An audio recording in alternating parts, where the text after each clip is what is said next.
All right, so after about 20 minutes of shooting the shit and swapping alt leveling tips, we are here to record the episode. Hello, everyone. Welcome along.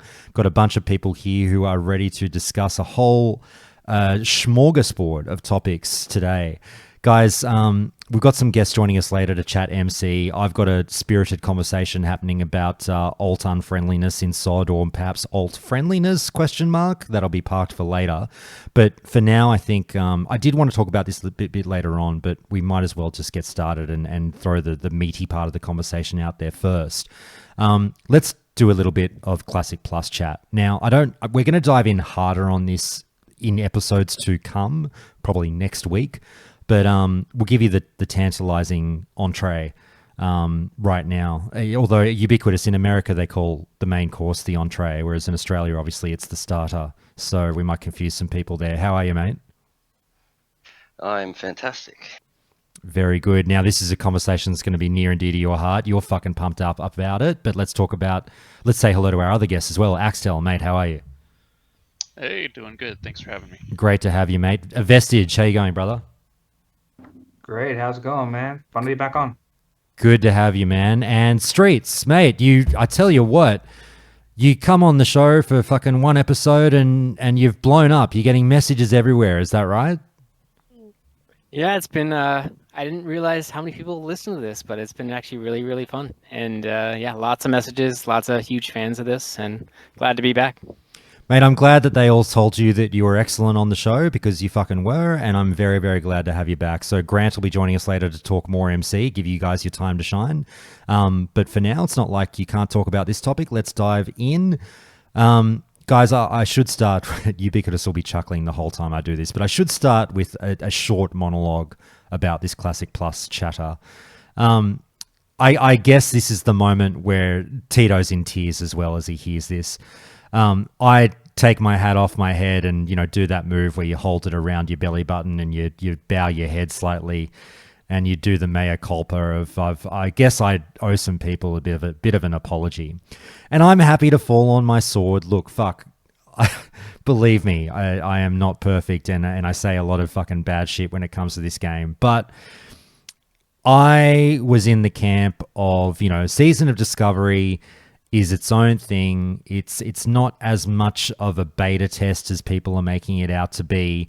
I know they've said they're testing things, they're throwing shit against a wall and seeing what sticks, but it is a proper game with all the bells and whistles that come with it, which, maybe that's not the best way to put it, but you know what I mean.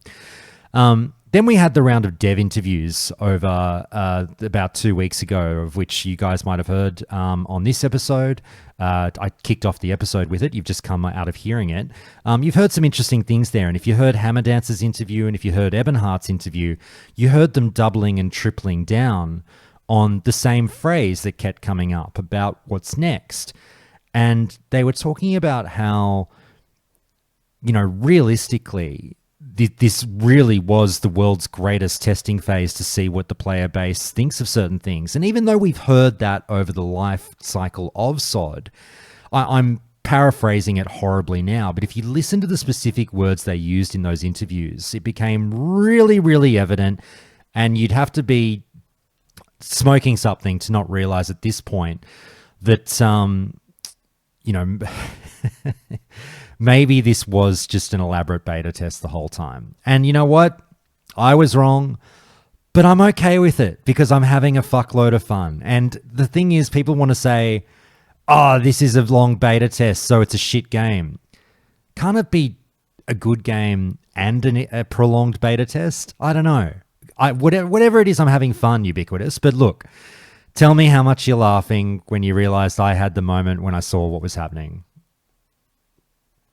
A fair bit, but I mean, you aren't wrong. It is a proper game, but it was more. I'm glad I didn't get so butthurt as what the average SoD player has gotten butthurt about literally everything they've ever done, knowing it's fuck around and find out time for the devs, and that's okay. And yeah, it's not that big of a deal that maybe they put some wacky shit in, and then if 40,000 of us say that's shit, they go, thanks, mate. Thanks for letting us know. That's all they wanted the whole fucking time. But No, it's the right move. I remember saying very early that it would be a shame for them to try and do Classic Plus blind straight off the bat, and I think that's kind of what Josh Greenfield alluded to, saying like to just slap the Classic Plus on whatever they attempted to do next would have been a bad move because no one seems to really know what it's supposed to be or what it should be anyway. So Can I it's the can I right get play by them, can I get one last salty jab in as I go down swinging? of course. Okay. To be fair, to be slightly fair, even though I'm saying I'm wrong, you're right. I'm doing the dick move where I go to be slightly fair. One of my points was that a lot of what I heard about SoD being a beta test was look how much they're changing things. Oh my God. They don't know what they want to do with these classes and this content. And I always pointed to every other MMO and went like, brother, have you seen what happens in retail, in even what happened in vanilla back in the day with how drastically different that game was from launch to end of, 1.12? Like what you're discussing is MMO evolution over the life cycle of the game as they work out what works and what doesn't. Tinkering with the game doesn't make it a beta test. Games change. And I always pointed to vanilla and said like, mate, if you don't like the amount of changes you're seeing in SoD, you would have hated vanilla WoW. People tend to forget that. But again, that's a salty final swing from me. What do you have to say to that, Yubi? No, that's fair. I think I reckon the classic community struggles with live updates. Like, because we 100%. just got used to the museum, Yep. they didn't even realize that vanilla in its first year versus its third year or however long it was is a drastically different game. And would they have been screaming and whining the whole way along that road too? They didn't then, but they would now because of just our expectations have changed and we're not good at dealing with them changing shit or flipping it on its head. So 100% agree, and it's understandable. Classic gamers are weird about changes because they've been in love with and playing a game that hasn't changed in years. They're not used to sometimes MMOs like launching and changing a lot. Like anyway. the Go. the worst statement is them saying, "No, when you let the devs make changes, you get retail." Fuck me, shut the fuck up. Yeah. Like, In saying that though, I do still have to go back to falling on my sword and saying that it was really interesting to see. And again, I'm sorry I'm paraphrasing it so horribly, but the language used by Tim and Josh in this round of interviews, really indicating that this was a bit more of a playground than perhaps I had believed. And, the joke's gone out already that I thought was brilliant about, they have to give us amounts for the next season that's just a guinea pig, because that's effectively what SoD is. It's a field for guinea pigs, and they're throwing a bunch of shit against the wall, and I think the game is still great. Some people disagree. That's fine. But it has just been a large testing ground. Let me throw it out to the other guys on this call. Axtel, Vestige, Streets, first in, best dressed. What do you have to say to that back and forth that Yubi and I just had there, and what your thoughts were on the devs' words now surrounding sort of the point of SoD and what's next? I'll go. I mean, I'm perfectly fine with it. Even if they would have come out before SoD came out and said, hey, it's going to be a massive beta, we're trying stuff, great. I mean, half the games I have on Steam right now are in beta for 5 years before they come out. So that's kind of like the norm, I feel, and I think it's perfectly acceptable and fine. Yeah, I would agree with him too. The only thing that I get upset about is when they change things without telling us and we find out like stealthily. That is the only thing that I don't like. But what's the latest? What's the thing. latest example that gave you the shits? Like latest that? Example would be because I mean I can introduce. I play a priest and a rogue in a heat level 3 raid. Currently top 5 in the world on both. But rogue changes at the moment. There has been a stealth and venom nerf where spell power isn't scaling like it used to. So we're still like simming it at the moment, but definitely a nerf. We just don't know how much. Roughly, like my guess would be like 5% at the moment, but we're still figuring that out. But there's an example. We just kind of woke up this morning to this. It's just random. It wasn't in any sort of notes or nothing. No, that's fair. That's fair. Vestige, can you hear me? What do you think about, just to tie this one off, Yeah. as I fall on my sword, any comments? Oh yeah, I've been on team beta test since the beginning, and that doesn't detract from how fun the game is. I mean, it just basically lets us know that hey, this is the season of experimentation, the season of just screwing around with the game, pushing boundaries and just seeing where it goes. And if we push back hard on when it's not fun, then they'll know. And that's great because that just means hopefully, crossing our fingers, there is a Classic Plus, and they'll just be able to really define what the general consensus is going to be on that. Oh, when you're hearing you say that, Ubiquitous, I'll throw it back to you and just say, I've been laughing around, it's for months now, saying something like Mists of Pandaria Classic is a foregone conclusion. And I said as much to the devs and sort of made them squirm and laugh a little bit. I put this in the exact same category of again, we turn to the tea leaves, guys, stop guessing. Classic Plus is a foregone conclusion at this point, Ubi. Would you agree? Yeah, I think so. It's just who knows what that is to them, and how plus are we talking? I would be surprised if, for example, it did arrive and it was like 90% of everything that they've done on SoD just gets put back in the bin, and we go back to 1.12 with Shadow Priest abilities cost half as much mana now, go do MC again. And I think if that's the case, it won't be as great. So. I mean, whatever they call the next season, it's going to, and I use the term Classic Plus, even though you guys know, I still stand on the hill that SoD is Classic Plus, and a lot of you just threw your fucking phones out the window, but I've been big on, and Fred was with me on this one in the Discord, going by its very definition, it is a vanilla world with additional shit.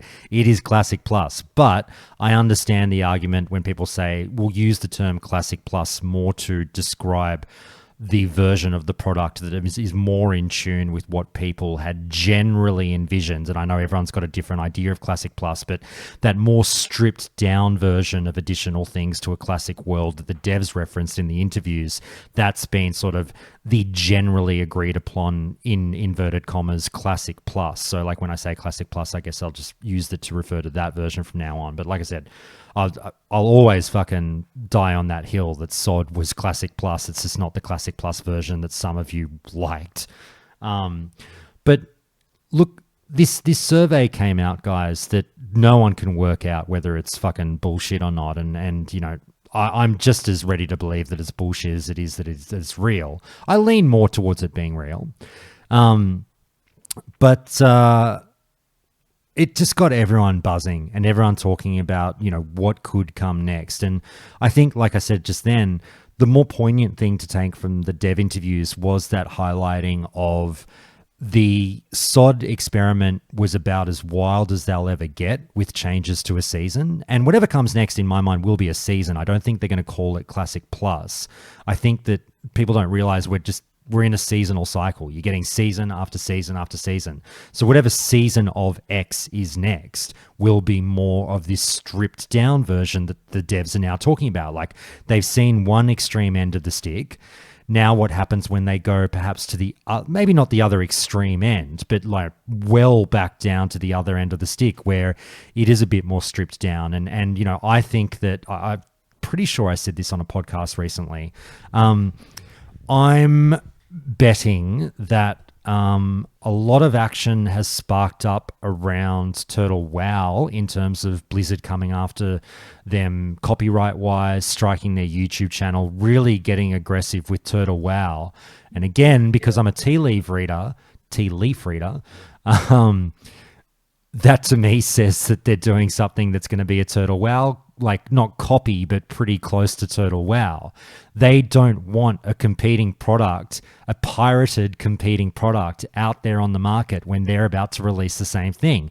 This has happened in the past, guys. It happened with private servers surrounding the release of WoW Classic.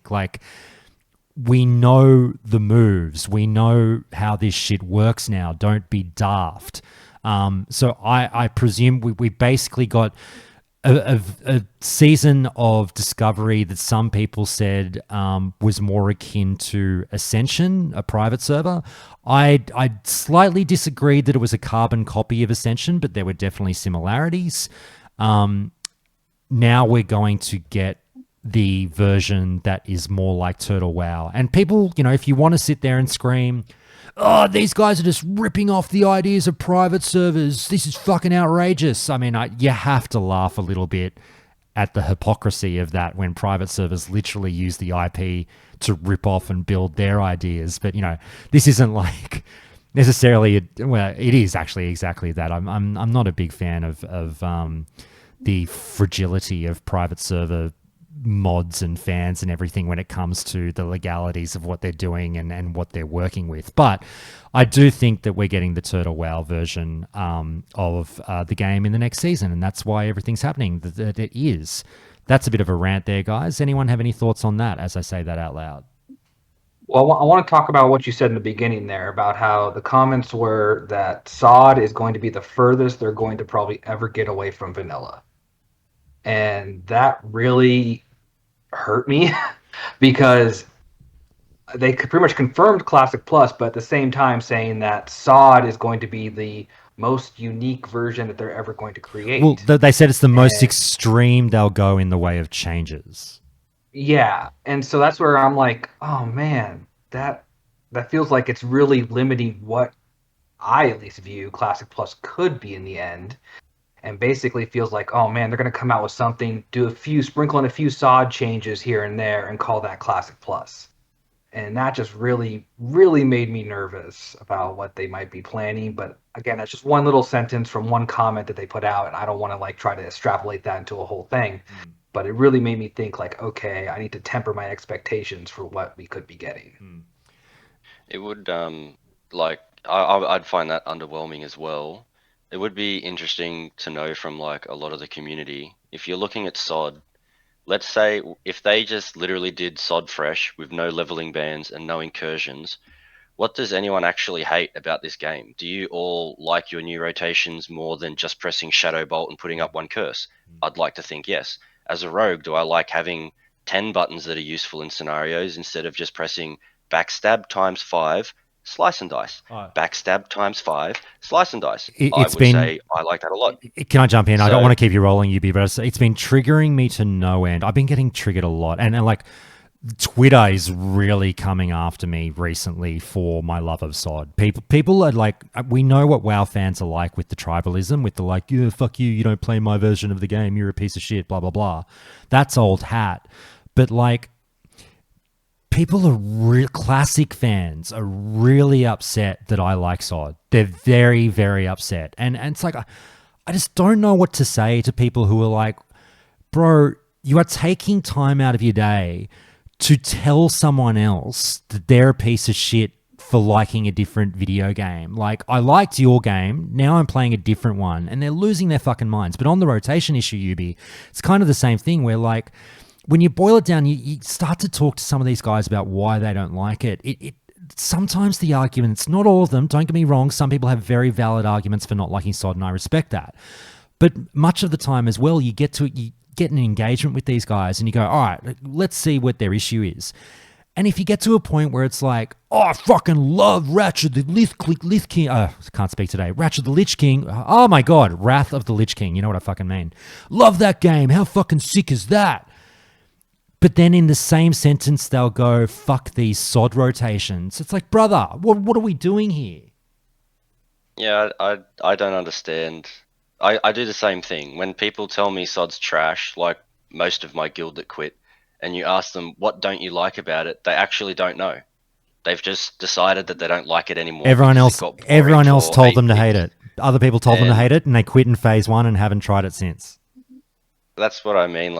I think the devs should be pretty confident when you look at what buttons we get to press. I'll take a gamble and say, surely the fucking Shaman crowd are so fucking stoked with whatever the fuck they're casting compared to vanilla enhancement Shaman.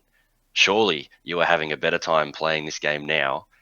And that's what I mean. If the next season was this fresh, but they didn't stop us for 3 months every leveling band with a really easy raid. Let us just race to 60 and do the raids again. I think that would be more fun than sending us back towards anything that is like 1.12 fresh. Either would have a big boom on launch, because let's be real, fresh is always popular, but for the longevity of the game or the season, I think people would have more fun pressing their SoD buttons without, like, you got to think they only just gotten the end game now to do the buffing and the nerfing with the full palette.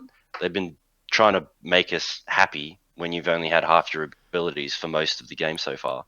So it's just, I don't know, a lot of the community seem to just hate it, and they don't know why they hate it. They just decided that they got bored, and that was upsetting. Not to go too far down this rabbit hole, but I'll just say this last point and then see if anyone else wants to say anything on it. But just like, I don't want to focus on the hate too much, but I'll just say, you're allowed to fucking dislike SoD, like I said, but like, I would rather hear that criticism from people playing now that goes beyond just like you know what Street said with his gripes about like stealth changes and whatnot. Streets is still enjoying the game, but has, you know, maybe small to medium things that irritate him from time to time, but ultimately continues to play because he's enjoying it. I want to hear from the people who played Phase 4 and then quit because something so egregiously bad happened to their experience that they had to walk away. Those are the people that I'll take like seriously. I don't think there are any. Well, that and yeah, that's the dirty little secret streets. They kind of don't exist, those people, because here's the fucking thing. Here's the funny part. The 6 words that I'm hearing more frequently than anything else to any anti-SoD argument right now are the following 6 words. I quit after phase 1, but that's the person online raging about SoD. Yeah, I've found that pretty across the board. Like, anyone, even I've had a few guildies finally give it like a bit of a try, and 100% of people that have tried phase 4 have said this is a lot better than what it was, whether they quit in phase 3 or phase 2 or even phase 1. And again, that's kind of like there's heaps of people hating SoD at the minute because they're level 25 when they first had their sook and quit, and they just think that it's hard to level.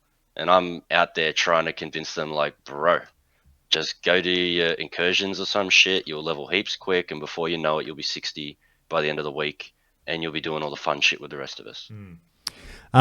Yeah, Go mentioning the dead game thing. I put that up on Twitter. A screenshot of a US server at 2:30 in the morning with a fucking packed Orgrimmar, one of 3 layers. I saw that. Yeah, and That's insane. People 2:30 in the morning. People have the gall to say, "Lol, look at the Warcraft logs numbers. It's a dead game." And I'm like, I was screaming to Ubiquitous about this, going like, if I log into an MMORPG and whatever is presented to me on that screen is a busy gaming experience, what the fuck do I care what external numbers are printed on whatever website when every time I log in, that's what I'm being delivered? It blows my mind. Fred, can I throw it to you? I feel like you might have something smart to say about my ranting here. About like the server pop? Yeah, well, I mean, about like absolutely. the comparison. So what I'm saying is the comparison of your lived-in game experience that's busy to everyone who's quit the game wanting to tap the bus sign and point to the Warcraft logs numbers going, lol, there's only 30,000 raiders inside. It's a fucking dead game. And I'm like, well, if I log in every time and there's multiple layers and I'm getting dungeons and I'm having fun, what do I care if there's, only 100,000 people playing or whatever? Yeah, I mean, I guess I would just say, no one ever said Elysium or Nostalrius were dead servers. In fact, they were considered extremely popular, and they have less population than Lone Wolf. So, it's crazy to me. I think you're just comparing it to the Phase 1 numbers where, yes, you had 15 layers, but so long as you have enough layers to sustain, an active population, and again, or rather enough population that, this is more than these famous private servers had that everyone heard of and no one would ever call dead. So yeah, I mean, it has enough players to play for sure. Maybe that's just the difference between people who play based on feeling and those who play based on statistics. So the people who say it's dead, they make their decisions based off Ironforge or whatever the raid logging website is, and then you have Josh, who's playing based on how he feels in the game when he logs in, and he makes his determination of that. So they're just two different points of view. Let's get it out there in the public. Jesus Christ, those Reddit threads with the SoD rating population. There's about 1 in 10 comments is someone with more than 4 brain cells that can go, yes, the number is lower. Why? Because I'm not doing BFD on 4 fucking characters, bro. I'm playing my main. I'm raiding on 1 fucking toon. That's why the number is so much smaller. Has the population decreased? Yes. But there is not 1/6 as many people as phase 1. There is 1/6 as many raiding fucking characters. It is mind-boggling how few people can understand that fucking graph. Fucking preach. So I just had to get that out. It was fucking driving me up a wall. I can verify that there is 40 or 60 horde in Blackrock Mountain camping my ass. So therefore, it is a full server. And that's on one of 4 layers right now or something. Yeah, it's like, what does it matter, the numbers? If I can But are find you the groups I having want to fun? find, raid, do everything else, that's all that matters. Yeah, but as Axel says, are you having fun? Yes, absolutely. There you go. It's Sucker for pain. the fucking oh my god, I'm getting angry because it's been so vitriolic online lately, the subreddit, Twitter, everything. Like it's become cool to go after SoD when it's like the Steam thing where everyone points to the declining numbers of a popular AAA game 3 months after it came out and goes, oh lol, look how many fucking concurrent players there are right now, dead game. And it's like, brother, it's a single player action adventure that everyone finished the fucking main scenario for when it came out. Of course the numbers are going to go down. But anyway. All right, let's get it back on track with Classic Plus. This is a tough one to discuss. It really is, because it's like we're getting into the point now where it's like, all right, so they're going to go a bit more stripped down. I'm predicting something more akin to Turtle WoW. But like, we say, everyone's going to have a different version of their ideal Classic Plus. And I cannot wait. Believe me, I can't wait. I've got the fucking... I'm titillated for this, for when whatever they deliver next comes out. And it is more like Turtle WoW. But then you get, hang on, this doesn't have, my little thing, or this doesn't have that, not my Classic Plus, lol, they fucked it up again. You're never going to make everyone happy. It's going to be very funny. But anyway, guys, on the survey, there were questions out there like, would you accept flying or whatever in a vanilla world and all that shit. And people lost their minds over that question going, oh, they don't get fucking Classic gamers. Imagine asking about flying in Classic Plus. I didn't get that upset because I was like, this survey seems to have been crafted in a way that it is throwing shit against a wall and just getting a very, very wide net of answers. Regardless of how ridiculous it seems, it's not about we don't get Classic. It's about we're just going to ask, and just it can't hurt to find out answers on certain things. So I didn't start writing up a huge Reddit thread about fucking all this shit because of one question. But what did you guys make of... Well, Yubi, I should throw it to you to start up because you've had a rather sort of visceral reaction to this. When you saw that survey, how did you feel about some of the questions that were asked, and how do you feel about, polling the community on this kind of stuff? I think it's necessary. I find the surveys, for me, are... Personally, I think that's a fake survey, by the way. Or it's an intentionally bad leaked survey to garner, the fact that we're this hyped about a fake survey is always a good symptom for them. Can I be honest? I haven't actually seen it. I've only seen you guys talk about it. I haven't seen it. It doesn't look the same as other Blizzard surveys. Okay. I feel like if they were to survey us now, it would be pretty logical. Like, they don't need to fucking survey us with, do you want flying? Would you like to see new raids? No fucking shit. Like, they know the answers to those things. And that's where I'm a bit fed up with the surveys and am in the process of potentially making a more thorough one of my own and seeing how that goes. Because it's even some of the player ones, there's always one on Reddit every 2 months that fires up. And it'll just be, would you like to see the PvP system changed? Yes, no. Well, we've got Oh, well, we've that's got fucking helpful, Kazala in so- Discord chat saying it's for real. I got it and I took it, but obviously that's just a random comment out there. We'll test Kazala and say, Kazala, I want to believe you. I'm like Fox Mulder. I want to believe, but if I also asked you if UFOs are real, would you say I've seen one? They're real. I just want. Sorry, UV, I cut you off, mate. No, that's all good. Yeah, I think it's just the wording of it to me is like, surely they don't have to ask if we want fucking flying. Like, personally, and I do understand, I actually have guildies that I was speaking to literally yesterday, and they are in that crowd, which to a lot of classic guys, they will absolutely hate and say, you're going to ruin my classic plus.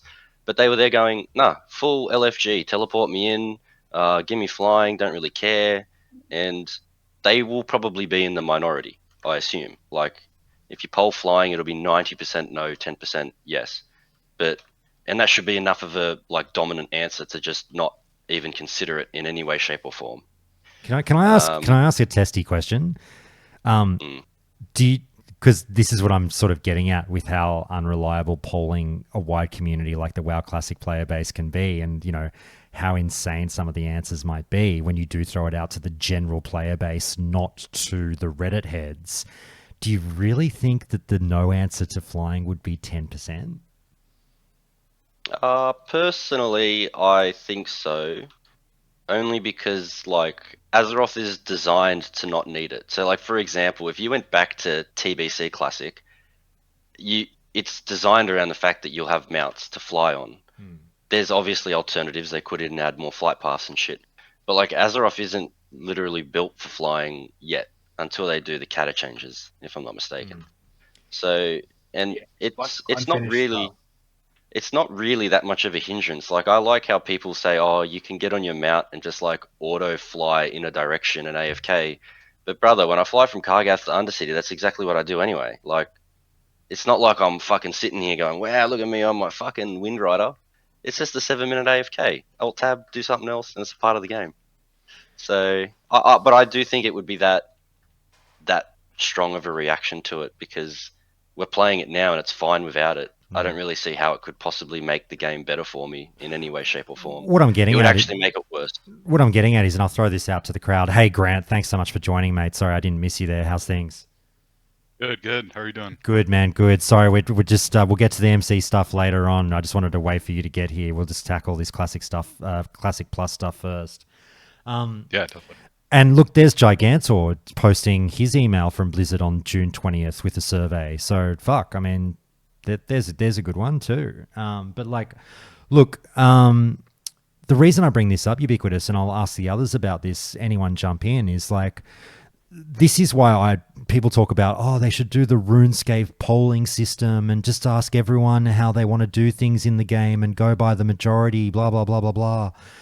And I've always been like, that's fine if we ask them about relatively inconsequential things. If you're actually polling the community and basing your decision on the thoughts of all of the bulk of the community, that's a horrible thing to do. A horrible thing to do. Like, literally imagine if you go like, should we have flying in Classic WoW? And so many people say they don't want it. And then you leave it open to a general vote to everyone that plays WoW Classic. Call me crazy, but I genuinely think like it could get 30 to 40% yes vote. Because you're not just asking all the Classic Andies. You're not just asking the people who are in the Countdown to Classic Discord, the people who post on the subreddit, the people who post on Twitter, the people who fucking watch Twitch incessantly and all that shit. You're also asking the plethora of people in your leveling dungeons who press 3 buttons over the course of an hour, who just play the game for a bit of dumb fun and don't really know much about it. They're getting that survey too. And they get asked, hey, brother, you want flying in the next version of the game? Yeah. Shocking news. The average player isn't a game dev. They can't actually break down the consequences of any implementation at all, like in the ripple effect it could have on the game, like how the world feels and all that kind of shit. Most people would just go yes, no, and adios. The other problem I have with the survey is a lot of people put their answers in and because it's a survey, you think your answers are the right ones. Of course, that's the whole point.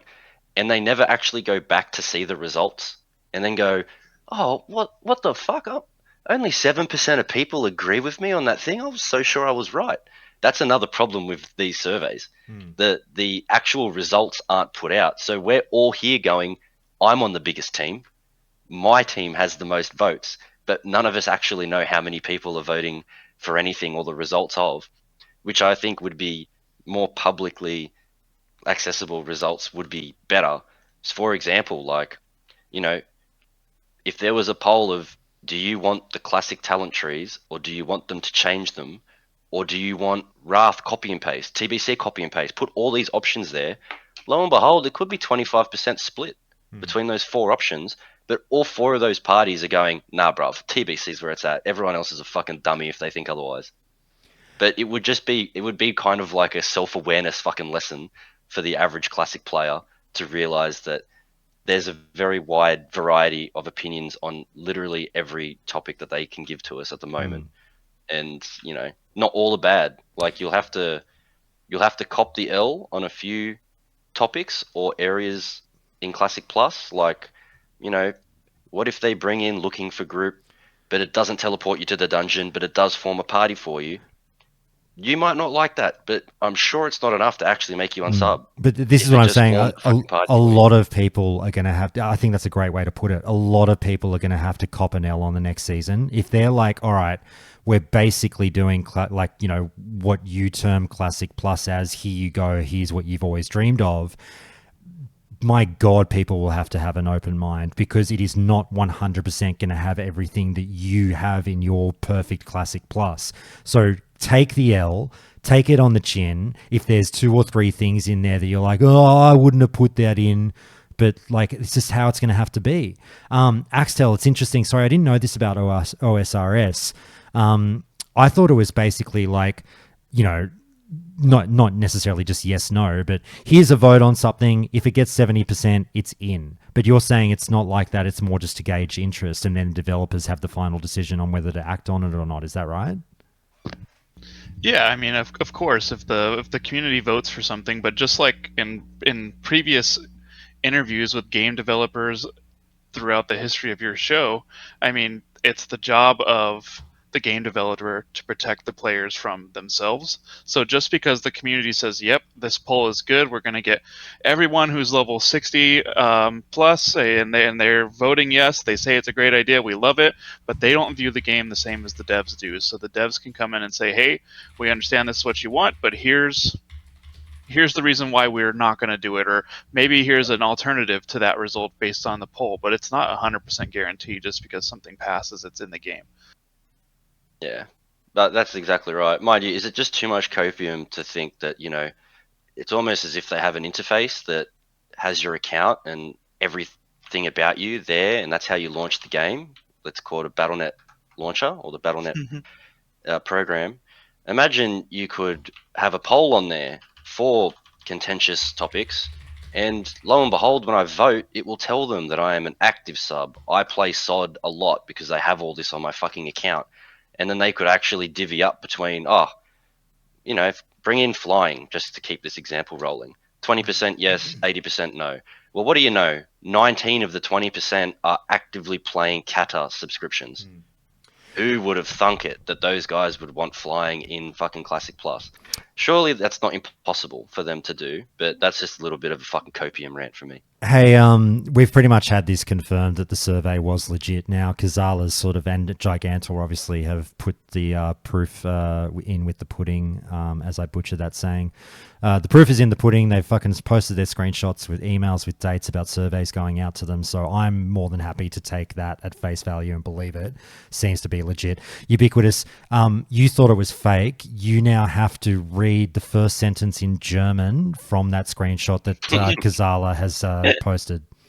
I'm just gonna say I'm bitterly disappointed that is an official survey. Then, like I was saying, they know the answer to half these fucking questions. I don't know if it's just a media buzz up, like fire out the Classic Plus survey to get the players riled up and keen on something. Like, is it just plain ass marketing, or it's just building hype?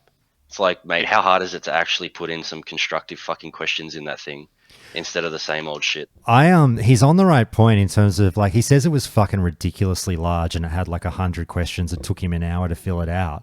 I feel that because I remember like a year ago, I got a Blizzard survey. I can't even remember what it was about. I think it was rather generic. It wasn't like a classic thing, but I sat down and I was like, all right, Blizzard, I'll help you out and do your fucking survey. I normally don't, but I'll do this one. Mate, no shit. Like 10 minutes into filling this thing out, I said, fuck you and the horse you rode in on. This is way too long. I'm out. Didn't finish it. It was fucking ridiculous. You're a shit fan, mate, because guess what? Mine's just as long that I've made. And if you don't want to sit down and have a fucking beer and actually make good decisions for the game, you can fuck off with your 2 cents, okay? Mate, it's easier that's to policy. It's easier to rant on your own podcast about it. If you don't finish it, your prior answers might just fucking end up in the bin. How about that? See it out to the end, contribute thoroughly to the fucking community, and be a good bloke. There you go. I broke the next season already, guys. You ruined it. Yeah, Your one shitty fucking half-ass effort at a survey. Blizzard, send it to me. I'll do it 5 times for you. All right, guys. Let's spread the love. Let's get someone more than ubiquitous talking for a little bit. Vestige, let me throw it to you, mate, and let's start to open the conversation up a bit more about what you would like to see in a Classic Plus when we talk about a stripped down version. I'll weigh in on my thoughts a bit after you guys have had your say. But what are the kind of things that you would remove from SoD or add to the next season to make it more of the Classic Plus that you might have wanted to have? Versions. Fuck them. It's the most anti-classic thing that I think I've ever seen. What's it is SoD? Just SoD. It removes people from the world and puts them in a little hole to go power level for a little bit. It's just not anything but the spirit of classic, and so I would definitely not include those in any future version. Are you talking about incursions? So I didn't catch that. You muffled for a little bit. I would say no incursions for any future Classic Plus. It's just not in the spirit of classic. I pick up what you're putting down, and I agree with you. If you'll allow me to be cheeky with you, and when you say these are these little holes in the wall that people just go to level boost, I have to laugh and say, I think we did something similar with WoW Classic to a certain extent. Zolfarak, Scarlet Monastery. I would say, yeah, I mean, there is obviously with the whole going into dungeons and power leveling in dungeons and everything like that. I'm not a big fan of that either, but at least that was still with the original way the game was. It didn't feel like it was here, shove you into this little thing and you just don't interact with anybody pretty much. And I did not like that one bit. And if anything, what I love about classic and vanilla is the world. I love people being active in the world. I love seeing people. I love encountering people, and just putting little isolated pockets that you can go power level in is just not what I would view Classic Plus. I think I hear you, and I'll just say one last thing. The difference is that this is a dev-presented pocket to go power level, but when the players didn't have one made by the devs, they made their own. So it's a weird thing where the players kind of have also said to themselves, we want to be removed from the world and do nothing in power level, which is unfortunate. I'm with you. I don't like boosting. I hate it. I loathe it. I actually don't mind incursions as they are now in P4. I didn't like them in P3, but I hear what you're saying. What else outside of incursions, so it's sort of maybe class-wise or content-wise, has you titillated for next season? Well, I definitely expect them to kind of fully redo the talent trees. I basically think they'll probably get rid of the rune system and basically incorporate that into new talent trees for each of the classes, and basically use what they've learned to kind of rebuild them into these new versions of the talent trees, and just kind of go from there. I expect them to, redo the questing, do a lot more quests. I would love to see more quest hubs in places that we just don't go to very often. Add, areas for us to explore. Give us reasons to go somewhere. One of the things I really loved early on, I think it was like phase one when I was a paladin, it sent me to the area where the Demonfall cavern or Demonfall Canyon is now, But it sent me there to do a quest, and I was like, I don't think I've ever been to this spot. I've never had a reason to go there. It's full of elite demons. I would never have gone there for anything, and I had a quest that finally took me to go explore it. And I was like, cool. This is an area of the world that I play. I played this game for so long, and I've not even been in this stupid spot. And it finally sent me there to go do something. I was like, cool, I get to explore this and see this. And there's so many opportunities to do that with quests and dungeons and things like that that I really hope that's what Classic Plus is going to be. That it's going to be a, hey, we're going to fill out the corners of the map and put things in places that you may not have gone to, rewrite things, kind of break Questy. I want Questy to just be useless when you start Classic Plus because there's just so many changes to the flow of everything. Yeah, I would love to see that. I think the talent tree one is a really interesting thing. Wonder brought it up in chat earlier, and maybe that's the path I'll push this down now. Just to get the ball rolling, Vestige, just on what you were just saying. But, it's funny because I think most people would agree that whilst we're having fun, I'm having fun, Yubi's having fun with a lot of the abilities presented to us in SoD. I think it is probably fair to say that button bloat has been a mild thing, or too many new abilities maybe is a thing. We've been spoiled for choice. There's maybe a bit much, and that's what turned a lot of people off in terms of, oh, this feels too retail-y or some shit like that. But to be fair as well, though, I feel like the rune system has sort of been a shadow talent tree change as well. Like, your character has still changed through passive runes and whatnot. They're not just in the talent tree. But besides that point, a lot of people say they do want the talent trees looked at. Would you want every talent tree readjusted with something new and fresh to go wow at, or just ones that have been deemed problematic from vanilla? I'd want to see fresh talent trees altogether. Pretty much just a lot of the talent trees are pretty useless, honestly.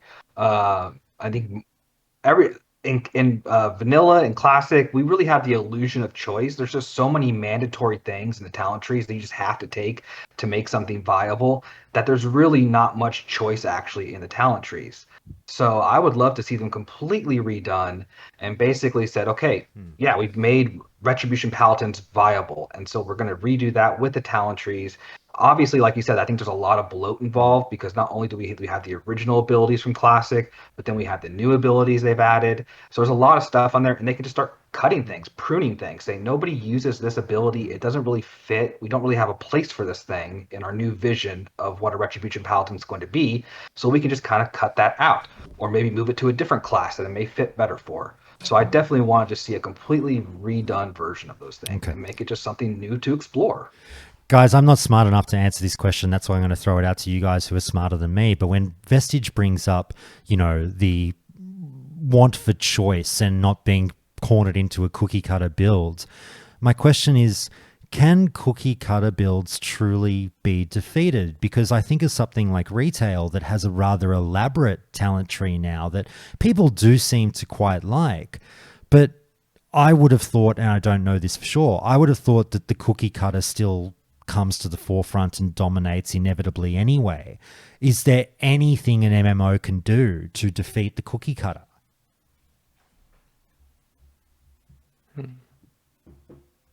I don't think there is, to be honest with you.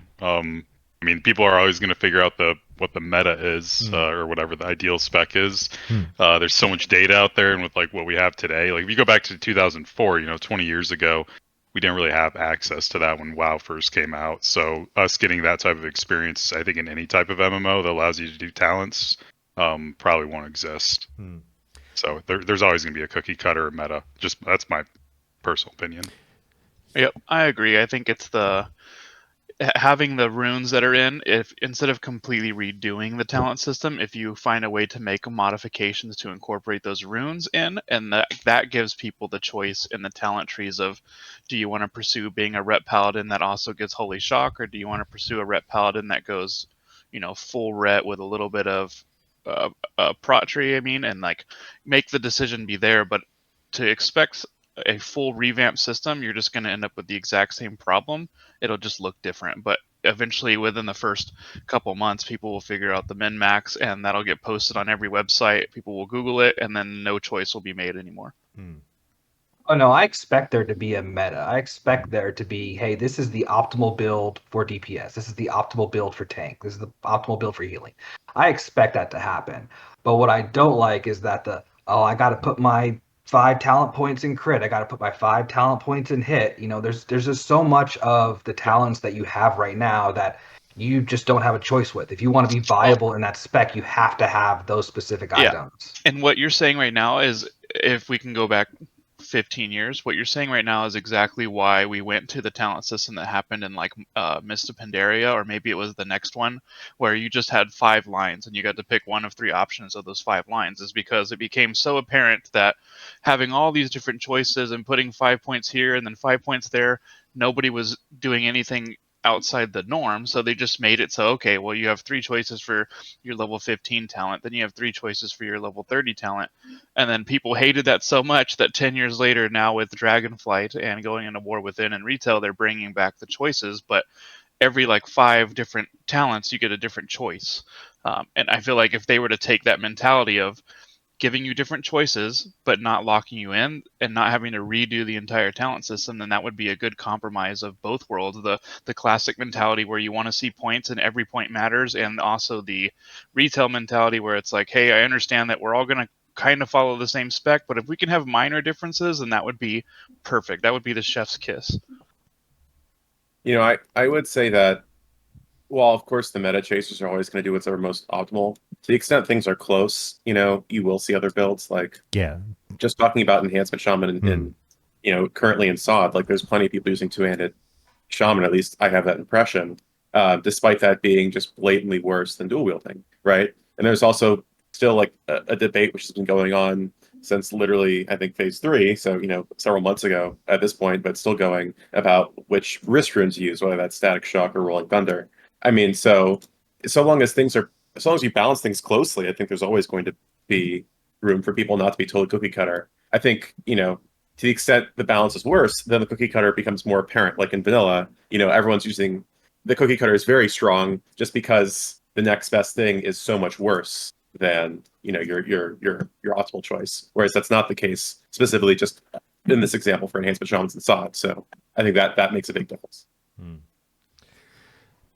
Guys, we're just talking very generally. I think that, you know, in either next episode or the episode after that, we'll get a bit more specific. But what other kind of desires live in your heart for next season in terms of, like, you know, Fred, I turn to you and ask about class-wise. I saw on the subreddit just 2 days ago, again, this won't be strange to you, people just gushing over this final form of Shaman in Season of Discovery, just going, oh my God, Shaman feels so amazing. Please, please, please, Blizzard, whatever you do next, make this Shaman the classic Shaman in your next experimental season, whatever it might be. You know, you've lamented the feel of OG Enhancement Shaman in vanilla, and that's not a hot take by any stretch of the imagination. You know, if you got something like the SoD, you know, for all intents and purposes, the bulk of the feel of the SoD Shaman transplanted to the next season that's stripped down, would you be happy with that, or feel like that's taking it too far? No, I'd be happy. If they didn't do it, I don't know if I would play that version. I mean, ultimately, like, you guys are talking about button bloat, and I think it really depends on what character you're playing. Like, button bloat, like, what the hell are they even talking about? Like, you know, no, actually having only one button in vanilla, Storm Strike every 20 seconds, and then, you know, an Earth Shock every 6, you know, that was button dirt. Like, you actually but that's not exactly an apples to... And there's no bloat at all for Enhancement Shaman, I would say. No, I mean, maybe other classes who actually had buttons they could press in vanilla are feeling bloat. You know, I think Hunter in particular, which had a full rotation of buttons I could press, is probably feeling this bloat. Oh, now I do traps. Now I have like these 3 other shots, you know, that sort of thing. But, you know, I think it really is a class by class thing, and just making this blanket statement about button bloat, I think, is totally incorrect when it comes to Enhancement Shaman. And I do not play Ret Paladin, but, you know, at least I saw on the subreddit similar posts that was very effusive in its praise for Ret Paladin, and that they seem to have the same sort of opinion. So some classes, are just fundamentally incomplete. I mean, there's even a note in the code for Ret Paladin that was incomplete in vanilla, and so the adding a whole bunch of buttons to them actually made them complete. Whereas if you had a complete class in vanilla, then perhaps you get a bloat. But to answer your question, yeah, no, I would certainly want a transplant of this. I mean, if they went a different way and they added, a whole bunch of stuff, great. But if they just, pared it down, they're like, no, we're gonna, meet halfway between, SoD enhance and vanilla enhance. Halfway is way too little, for example, and I would probably not play that version of the game. Oh, I mean, that's what I'm interested in. I'm so sorry before. I was trying to very rudely fucking interrupt you there. But you said something that I was trying to jump on, which was just that it's on the button bloat thing. I understand, like, the difference between the button starvation that vanilla has versus, maybe button bloat's the wrong way to put it for SoD. But it seems like many people are like, with my rune loadout and whatever in SoD, I've now got like 4 extra buttons than what I'd have in vanilla. That's too many. I would prefer just like 2.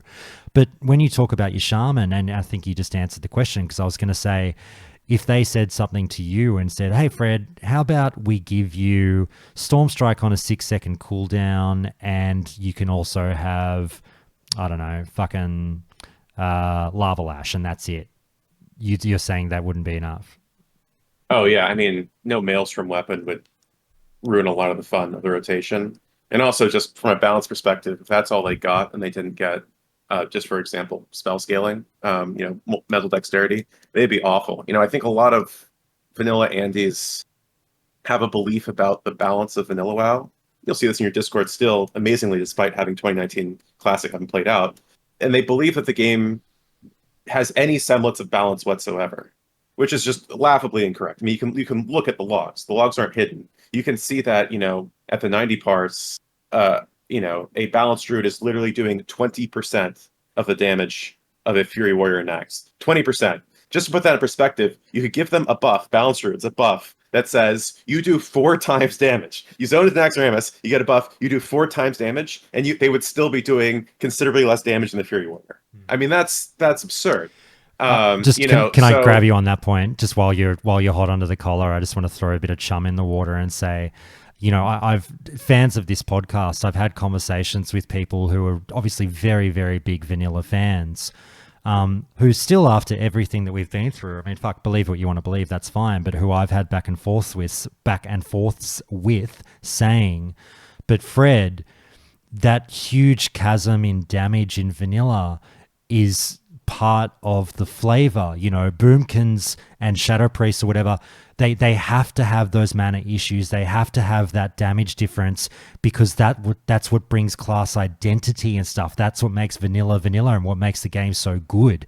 I obviously disagree with that take. I'm on Team Fred here, but you still see those takes really like strongly out there. Yeah. Sorry, and just as a correction, I think I said 95 parse. That's the 75% parse where mana is an issue, where it's the 5x damage because they're likely running out of mana. 75 to 50 parse.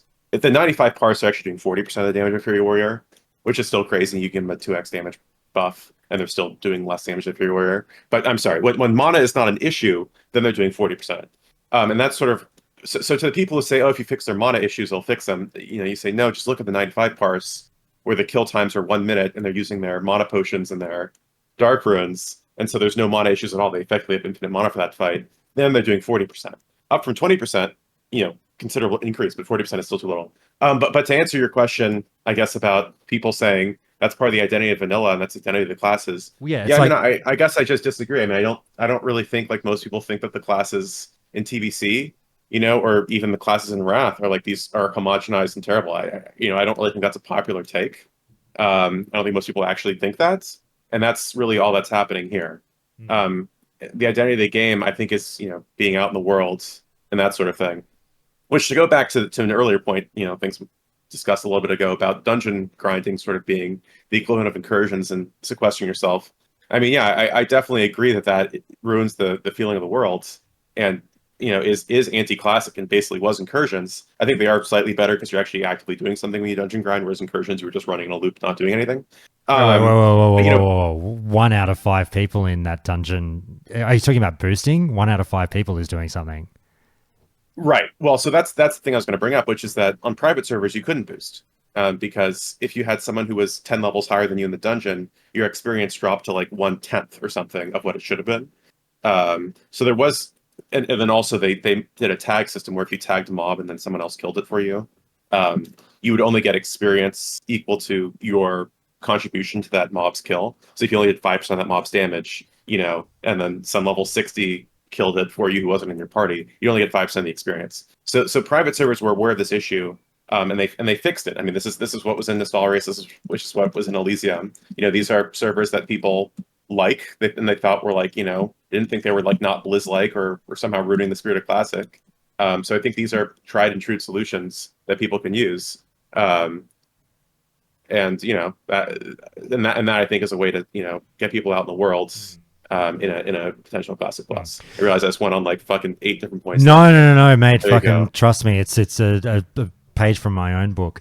To throw it out to you other guys, I just want to hear from everyone on this one in terms of classes. Like, it's a really tough question and a relatively general one when you say, Fred gave a very passionate answer about Shaman there. Are you very happy to divorce yourself and walk away from this SoD version of the class that you're currently playing that you might like or dislike, and go to a more stripped down version of it in the next season?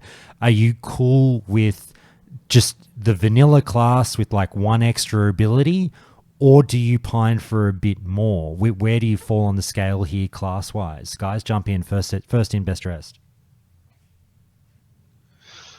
Well, I'm not wearing anything, so I'm best dressed. I'm perfectly happy. I play mage, paladin, and priest in SoD, and for context, I am definitely the casual gamer. MC heat level 1, that's it. And we don't even raid every week. It's just when the boys get together, that's when we can raid, and I'm 100% happy with everything so far. And in fact, I'm so happy with it that I love Classic, and if they were to bring out a Classic Fresh 2 months from now, I don't know if I'd be able to do it. So I think that they did, for me, from my point of view and how I play the game, I think this is it. I think this is great.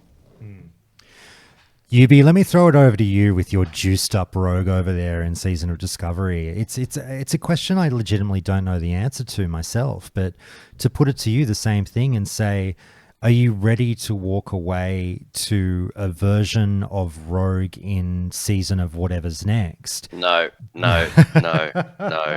no. I won't play Classic Fresh. You could turn SoD off tomorrow and start Classic Fresh next Saturday, and I'll just go play Dota 2. I'm not playing Classic Fresh after SoD. I'm telling you now. I don't think I could ever go back to Classic anymore.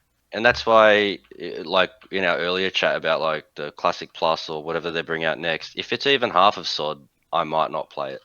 If they make the rotation shit or something like that, like if you just go back to less buttons and what Fred was saying, thank fuck he said it, because I was trying not to talk too much this episode. I don't know what the hell you're talking about button bloat. Half of them are useless. Or you don't have them on, half your abilities are from your runes. You literally can't have them all equipped, you dingus. So how can you have too many buttons to press? There's like 5 to press. Where were all these guys in TBC or Wrath? I agree. I completely agree. Exactly as difficult as TBC or Wrath rotations. So maybe these guys were just classic players and they quit when TBC came out. I don't know. I don't think there's button bloat. But yeah, there's no way I can go back to 1.12 and play the game after they've given me the WoW blue balls with SoD. Yeah. And the potential that it has. And I think as a community, we're all wisening up a bit more as to how great Classic Plus could be. And if it's only like a quarter of of its potential, I think people will be a bit salty. I'll just say this much. I might throw it to Grant or Vestige after this, or Streets, and just say, on this note, look, I'll give a little bit more love to like the era enjoyers and say, look, I know Yubi's famous for putting the boot into the Frostbolt spamming enjoyers, but I get that there is a quiet, how do I put this? There is a quiet peace in the simplicity of vanilla rotations. Like, I understand it, the love and the feel of just a lot of those classes in vanilla, going, this just feels nice, it's easy, it's relatively simple, I like it. I like it too, that's fine. But what the guys are saying, I would also say, in having that sort of respect for the simplicity and fun of vanilla, I now also would find it very hard to go to a very, very, very stripped down version of a class. Now, I'm not pushing for anything here. I'm just saying, yeah, if the next season basically said we've added virtually no buttons to the bulk of classes, I would be a little bit disappointed. If it's just like no extra abilities, we just tweaked some talent trees. And that's what don't get me wrong, there's a lot of people out there who want that. Their Classic Plus is barely touch the classes, just buff some mana pools and some, talent trees and leave it the fuck alone. They're perfect as is. I get that opinion. I respect that opinion. I just personally don't have as much drive to play those versions of those classes again. I would, because I do love vanilla, contrary to everyone telling me I hate it because I enjoy SoD and I'm some kind of blood trader. I love vanilla WoW. I would play it, but I wouldn't be stoked about going back to a very base version of these classes I've come to know and love in TBC, Wrath, and SoD. People are rightfully giving me a lot of shit for not focusing in on my 60 in SoD. Josh, you've got a problem. Why can't you stop rolling ults? What the fuck is wrong with you? Do you know one of the reasons I can't stop fucking rolling ults over the last month is because all the classes feel so fucking good. And I respect, and granted, I am fortunate enough to have the time to play them all. I'm on a bit of a fucking sabbatical holiday at the moment. I've got nothing better to do than play WoW all day. I do it. So granted, I've got that unfair advantage, but I'm playing all these classes because they feel great. Warlock, started one last night because I'm a fucking idiot. Can't help but feel good while playing it. Paladin feels great. You guys don't know this. Yubi's been watching me for the last 3 days. I started a fucking another shaman, a second shaman, which I never normally do. Started it 3 days ago. 72 hours, cunts. Guess what level it is now? 51, or 52 actually, because I can't fucking stop playing this game because the classes feel so good. I would be a little bit upset to go down to a ridiculously stripped down version after this. But that's just me. Guys, please weigh in who agrees, who disagrees. I just want to jump in real quick. I know there's some people who do want that sort of Classic Plus where it's, basically vanilla, but with some very minor tweaks around the edges. They usually use the phrase tasteful changes, which is this delightfully ambiguous phrase, which really means whatever they need it to mean in that particular argument. But I just really do wonder how many people there are and whether this really pleases them. It seems like these sorts of people would also be happy with just a fresh vanilla.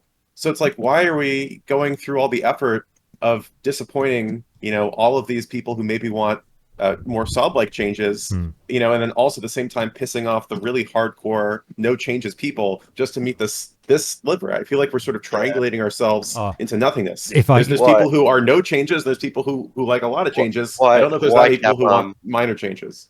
Why cap Classic Plus to be 105% of vanilla when it could be fucking 240 and be a fantastic game? I completely agree. I said this in the Discord yesterday, Yubi, and I think you guys saw this.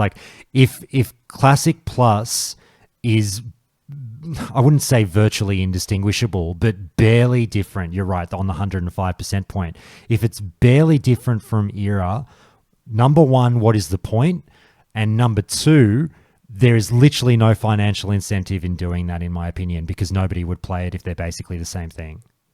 I guess I would say also just release a fresh server. I have no issue with them when they launch their next season, launching SoD 2, whatever you want to call it, and then also launching fresh Era at the same time. I don't think there's anything stopping them from doing both. So the people who only want 105%, well, they're getting a fresh Era. They're gonna love that because what they basically wanted was that with some minor tweaks. and then people who wanted something more can enjoy that. It seems like there's no contradiction between releasing both servers, at least as far as I can tell.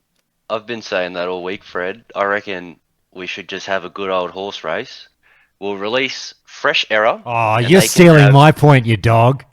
No, they can have fresh error, and Pallies get taunt, and Alliance get rend. So now 99.9% of error players will just roll Alliance with those two changes, because that's all they want. And then we can have a fresh server that's like SoD Plus or Classic Plus, and we can beta test all the raids for them, and then they can squabble and decide if they want content added to their error realm. But they can have that. They can have Classic fresh with 4 changes that they want: Pally Taunt, Alliance Rend, and whatever the fuck else that they always mention on Reddit. And then we can have the full guns blazing, all the works. And guess what? If things suck, they can just get removed. It's okay. And we'll have our version, and we'll just let it run for 12 months and see where the players want to end up. And personally, I've got my money on the favorite horse that more people would want to press TBC buttons, clearing new content in a vanilla world, more than doing MC unchanged 1.12. That fucking honor systems dog shit. They can keep that, and all those works. I'm adamant that more people would want to play, Classic plus rather than Error plus. You dog. I'm trying to find the DM where I said to you a few days ago, here's my devilish proposition. I've been ranting this in your fucking podcast Discord for like a month because I'm just that bitter towards Error people, because I find them to be the most toxic to talk to about Classic Plus. All right, without putting too much, even though I've said the same thing on the podcast, without putting the boot in too much to the era enjoyers, who unfortunately have a lot of very bad representatives online who make it seem like the bulk of you are really toxic cunts. I'll say this much. My devilish, and I say this like, my tongue cannot get more firmly planted in my cheek. How's this for a proposition? Same day release, like you've sort of just intimated, Yubi. Same day release of era, a fresh era, and a jacked up version of the next season, right? And when I say jacked up, I mean not as jacked up as SoD, but not basically, hey, here's just era with a Pally taunt. Here's a another changes version of the game for a new season, and era fresh, no changes, as you like it, side by side, launched on the same day, same time. See where people go. And I was very sort of, cheekily saying, I've just got a funny feeling that a lot of era players would still try out the new thing. I know there's era for lifers, and I'm not discounting those people. That's great. They do exist. But I think not to put the screws to you, Josh, but you are also parroting this. Oh, we'll do some pared down version. Aside from incursions, what do you want to see removed from SoD? I was about to cut him off. I want to step in. I want to step in on this one. Yeah. Because I've been waiting for the opportune moment.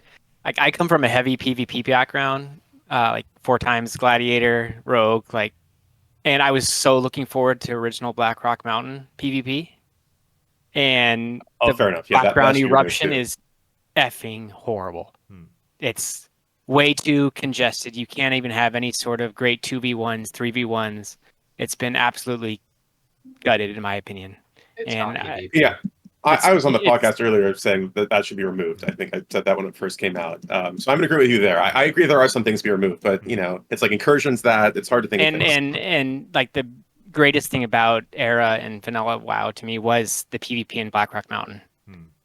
Because it was like the central hub for obviously all the dungeons and raids, at least at the beginning. And it's been absolutely atrocious in my opinion. But that's just me from a heavy PvP standpoint. Fred, on your point, can we go down this road, Josh? Yeah, absolutely. I'm just about to go down it. Fred, I was just going to say, Fred, on your point though, like, I mean, I'm bringing this up obviously for conversation's sake, but like, if I haven't sold it enough, let me know. Like, I'm enjoying SoD. I'm the biggest fucking SoD stan out there. It's like I have no drama with SoD being this season. Like I'm going nuts. And no, he's just picking you on the. If you want to water this down, what are you watering down? Like, let's say they remove level bans and incursions. Yeah. What is so wrong with this version of the game? Like, okay, you've still got runes. Guess what? in case you haven't realized, the runes are either passives or abilities. You can put abilities in a spell book, and you can put the passives in a fucking talent tree. Because it's There's too your much. half-body classic plus. Well, that's what I said earlier. The runes are basically talent tree changes that people sort of don't realize that, but it's too much for a lot of people. Now, I'm not part of that group, but the complainers out there just talk about it all being too much. It's too much. Yeah, but it's probably too much because there's a 7-part fucking chain that makes you grind mobs as a shaman for 4 hours to get a fucking rune. If it just became a talent or a spell in your baseline abilities that you learnt at the trainer at level 44, it would probably be significantly less overwhelming. I don't think having these abilities is the overwhelming part. They're going, what do you mean I have to just like stumble through the world and find my abilities? No, I disagree. But because that is annoying, and trust me, I've got a massive rant coming up about the fucking rune acquisition very, very soon when we start talking about alts. I disagree in that that's what they're really putting their hat on, hanging their hat on for an argument. I really like the amount of comments I see around the traps that are just flat out, people going like, I don't like having spells from Wrath or Kata or whatever in this game. It's not classic. It's not vanilla, man. This is too like advanced. Like it's bullshit. Like they genuinely say that. I disagree with it, but that is what they're fucking resting their case on. It throws me up a wall, bro. I press Mutilate and I press Envenom instead of pressing Sinister Strike and fucking Slice and Dice. It's not particularly fucking mind-blowing. Like, it's not brain surgery compared to vanilla. It is just a different icon, and guess what? You still have it bound to fucking 2 and 3. Nothing has really changed that much. It kills me.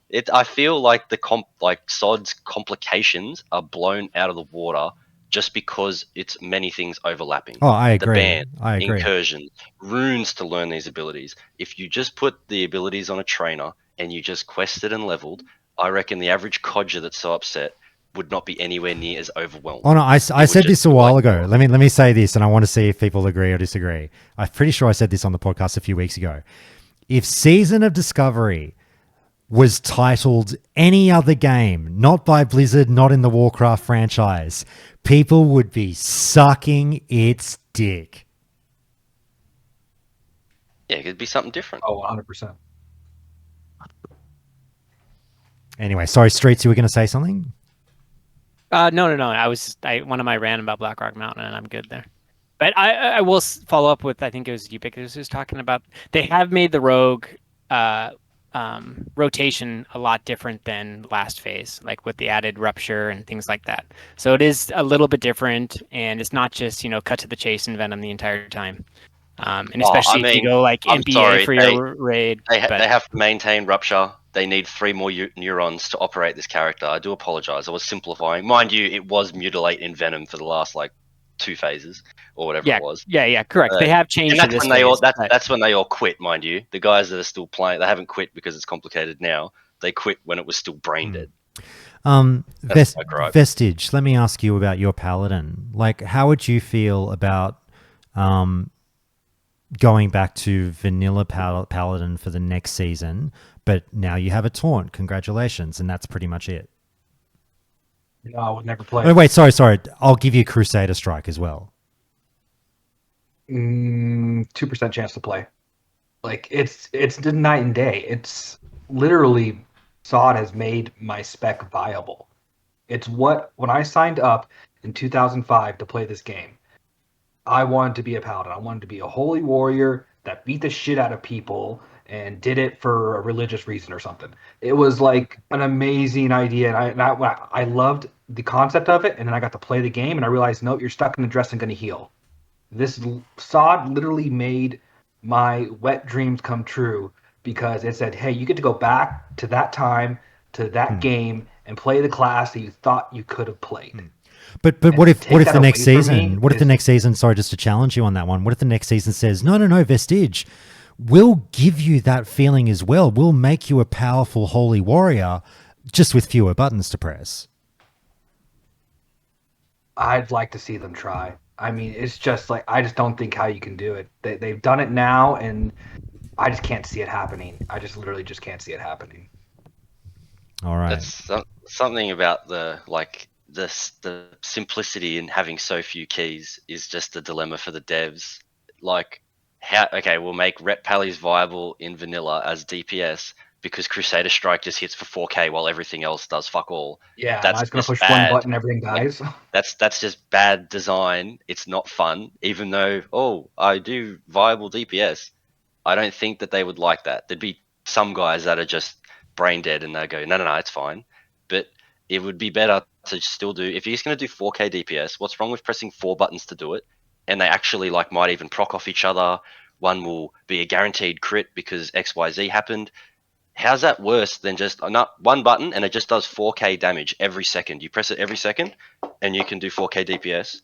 How could that feasibly ever be better in any way, shape, or form for any class, any spec?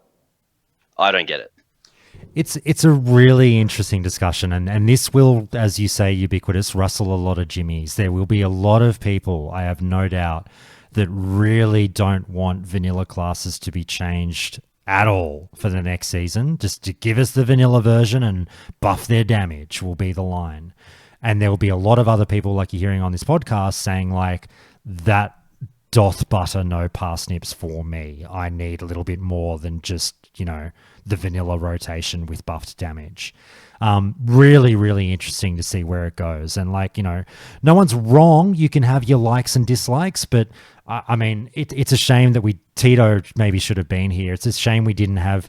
There's no one on the podcast here right now that truly does just want pretty much the vanilla version of the classes, right? No. So that's unfortunate, but I can't I didn't pre-screen this, guys. So you've basically had a mini survey of 7 people saying, no, we want more involved classes for the next season. A little terms and conditions. I don't want to hear from any warriors saying, yeah, I'll have my vanilla. You were the only real class in vanilla, okay? So they're on mute. We don't want their 2 cents about how good it was. They were the only ones with 5 buttons having a great time. Yeah. Hey, a lot of the design back then was built around, shitty computers and horrible internet. We couldn't do the rotations and stuff we have now with, barely being able to see our old CRT monitors and dial up internet. Yeah.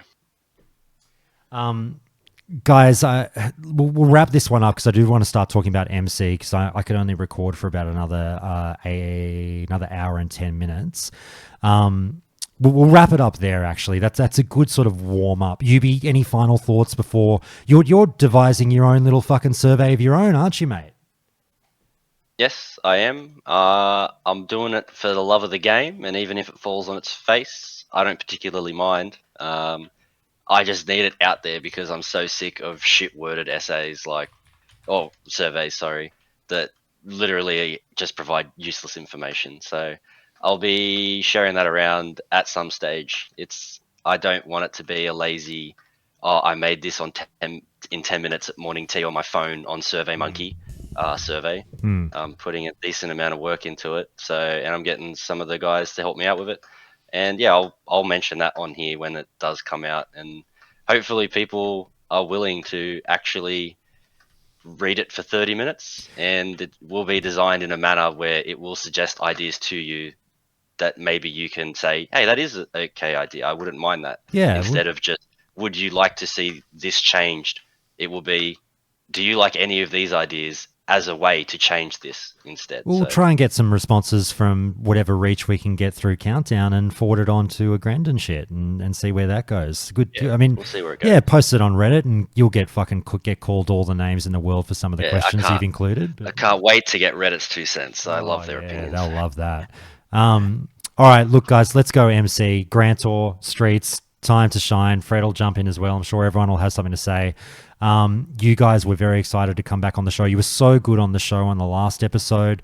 Like I said, a bunch of people have. It always warms my heart to hear that listeners are reaching out to these guys in game and whispering them and saying like, "Hey, bro, heard you on the show. You were fucking great." Like that's really, really nice. Maybe one day someone will send me a whisper. It'd be great. But what I want to talk about is the speed running element of the game because that's now starting to pop up. I retweeted Morgan from the Classic team just yesterday. They jumped in and, cheeky little 35-minute heat level 3 there for them.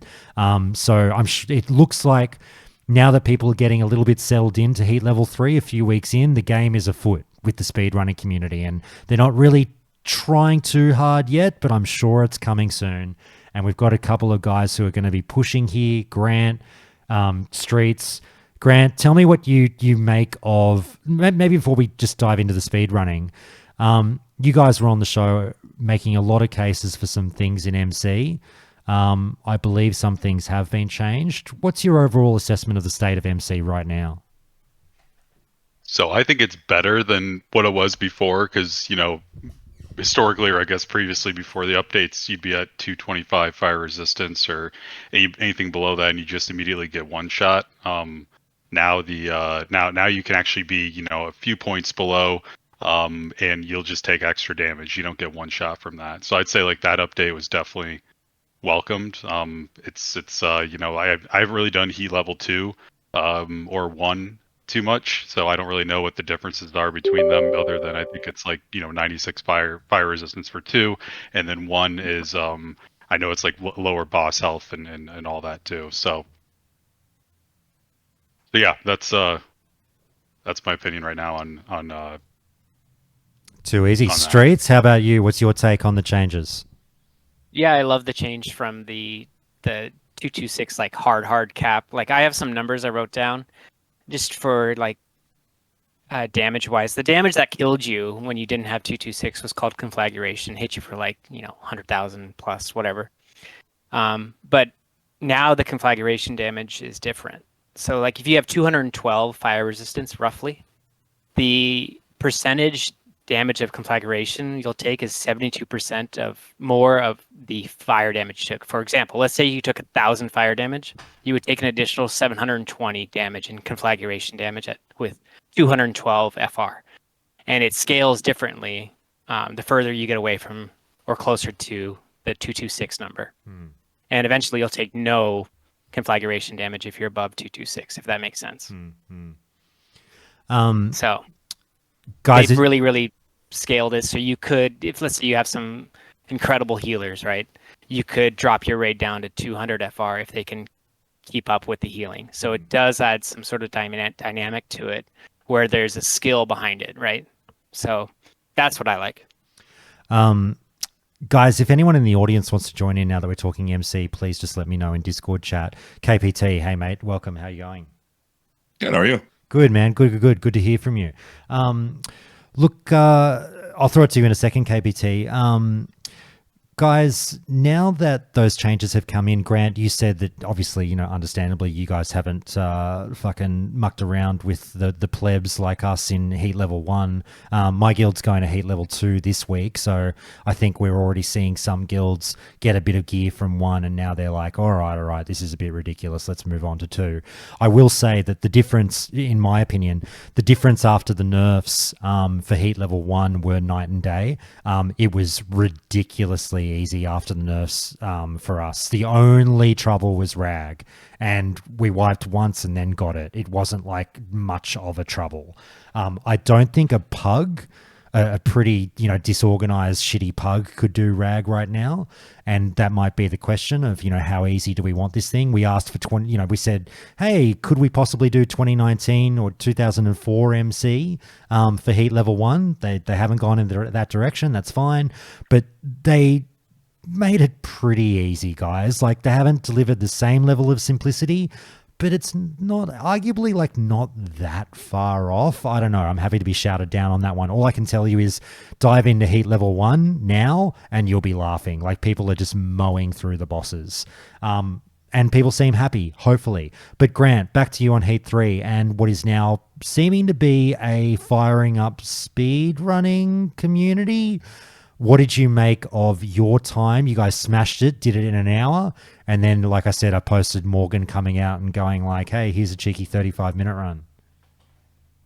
Yeah, I mean, so right now, at least, in the speedrunning community, there's some of the top guilds are actually running splits, so they aren't even speedrunning yet. They're sitting at the they're running level 2s, and like if you go look at like Rats or Noda, because I believe Noda is actually going to be jumping into the speedrunning scene. Starting this phase, they weren't really doing it in previous phases, but yeah, they're running a lot of splits right now. So the times that you see, like I think 35 minutes, I think we're going to see sub 30 minutes for sure, probably in maybe 2 weeks from now. I think like, you know, that'll probably be the standard. Like if you're not getting sub 30 minutes, then you're really not speedrunning. So I do think that that's probably what's gonna be the upcoming time. We did an hour 2 weeks ago, and then we actually did a 47-minute run. But someone in our raid team brought the Silphus buff in and validated our logs. So for those that don't know, it's basically a buff you get out in Silphus. If you bring it into a raid, Warcraft logs basically invalidates your logs on that. So what was their punishment? What was their punishment for that? TBD right now, but I don't know. It was a hunter, and we're unfortunately we're dropping hunters right now off the roster and composition, just because they sort of got nerfed. We're gonna go more of a melee heavy composition, but I'll get into that later. Is that why fucking Uncle Creepy's not here right now? You fucking you Joe Pesci'd him in the Nevada desert.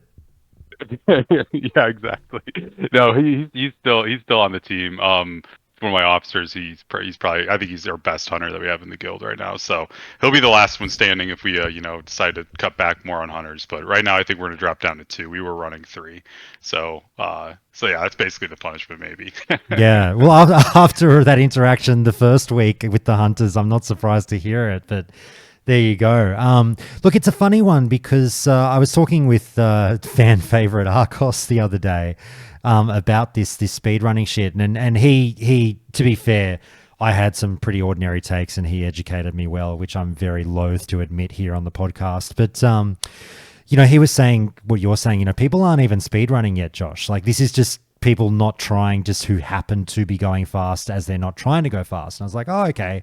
But 35 minutes is still impressive. And he's like, fucking won't be when the 20-minute runs start coming in. And I was like, yeah, but like, I don't know. I could think of 99% of guilds that would murder their fucking, who would sacrifice their firstborn for a 35-minute MC run right now on heat level 3. You know what I mean? Yep. So what's going to happen next? Is it like, did you guys actually go in and break down the logs of Morgan's run? From Cheers? Yeah, from Cheers, yeah. Yeah, from Cheers. Yeah, we were looking through it. Looks like they pulled a lot less trash than us. Like we, our first run that we did, what was that, 2 weeks ago? We did an hour. We literally went in there. We're like, all right, guys, like, just the goal's like no one die. Let's just go through and go up to the boss. We'll do like a 5-second pull timer. We'll pull, try to get like strats, just get a good feel, because that was our second raid after Prague. First week of Prague is always crazy. Second week is more of, all right, let's go in there and see how long and how long it's actually going to take us. We did it in an hour. The next week we're like, all right, we're going to push the pace a little bit more. We're just going to maybe not do a 5-second pull timer. We're going to try to go a little bit faster. We did some newer strats that we were going to try out. And then we learned a lot from that. 47 minutes was we made a lot of mistakes in it. We should have done a lot better on that, but it is what it is. But we're going to be probably, we're working on another. We have 2 raid teams. We're going to get a third one going here very soon. And then we'll hopefully have all 3 of them clearing in sub 1 hour. By hopefully the end of the month. So it's August 9th. Yeah. So by the end of the month, we'll hopefully be clearing 3 teams under sub 1 hour. Too easy. But back to Arcos's comment though, it's like no one's speedrunning yet. Like the speedrunning is the ranking there only matters at the end of the phase. Yeah.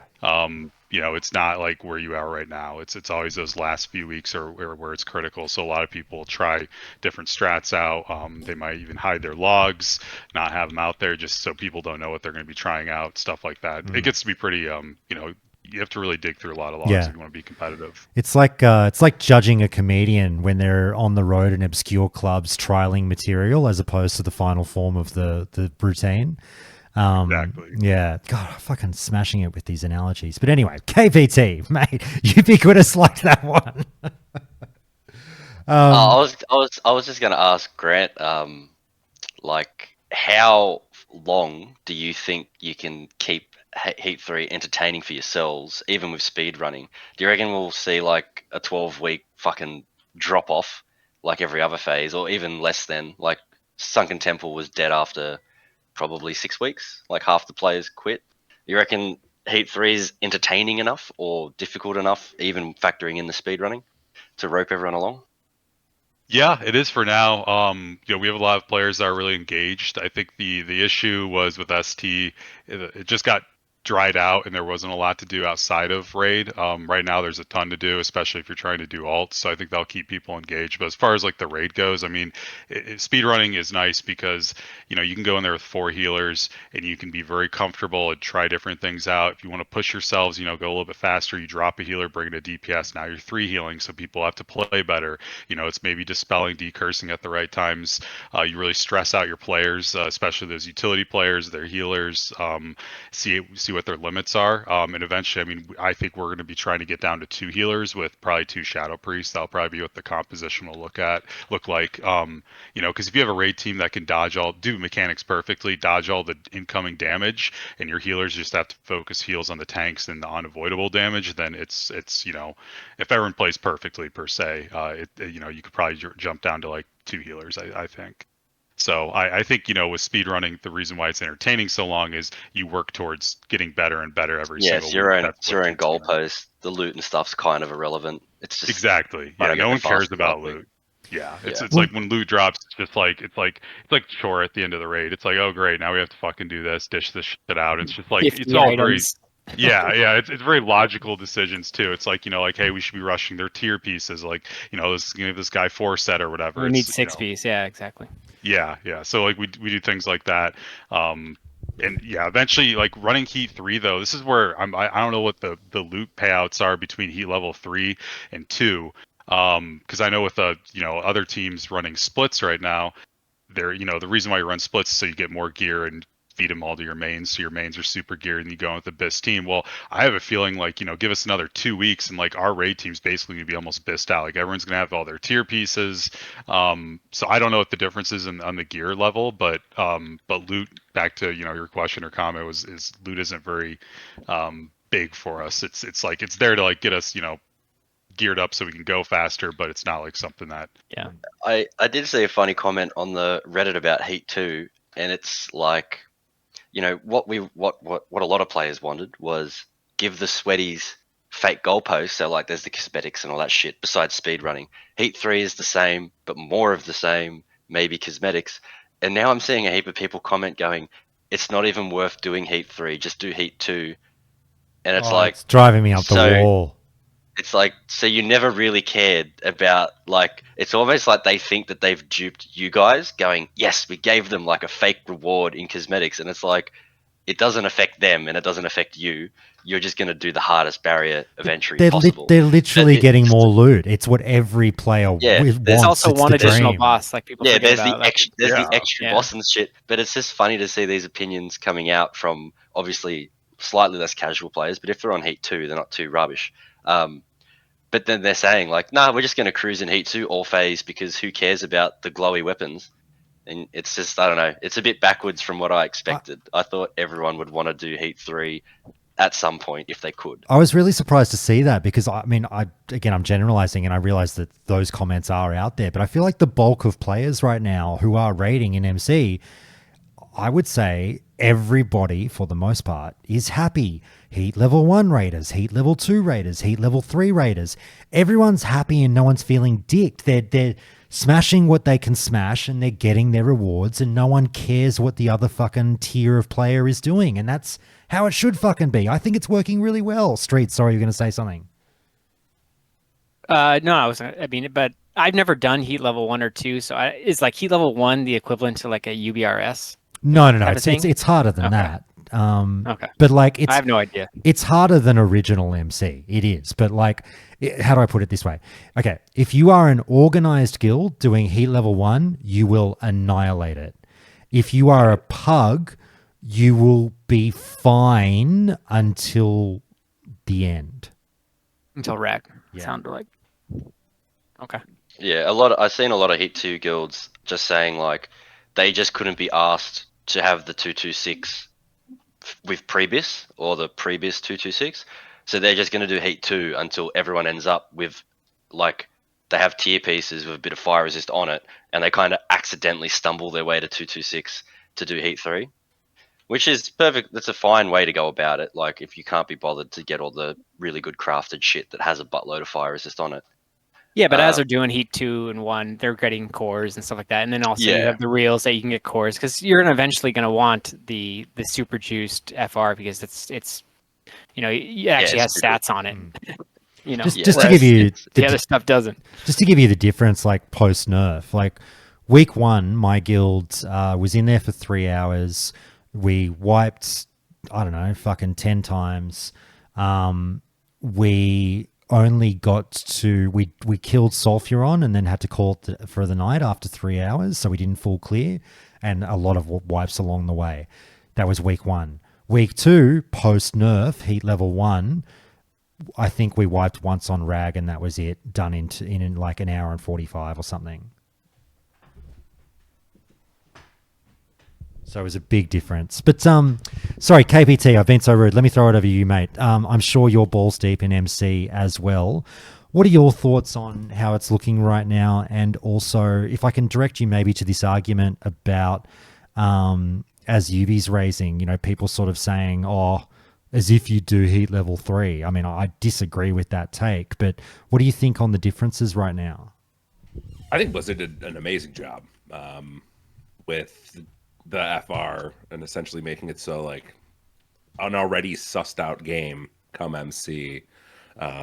You have different BIS sets with, needing to hit your fire resist breakpoints. Like speaking for me as a warrior, like in level 3, like Lionheart Helm was perpetually BIS for our class. Essentially, it was game BIS till max. We're now with hard FR requirements if you want to do heat level 3, which, in my opinion, like if you're trying to parse and you're not parsing on heat level 3, then like what are you doing?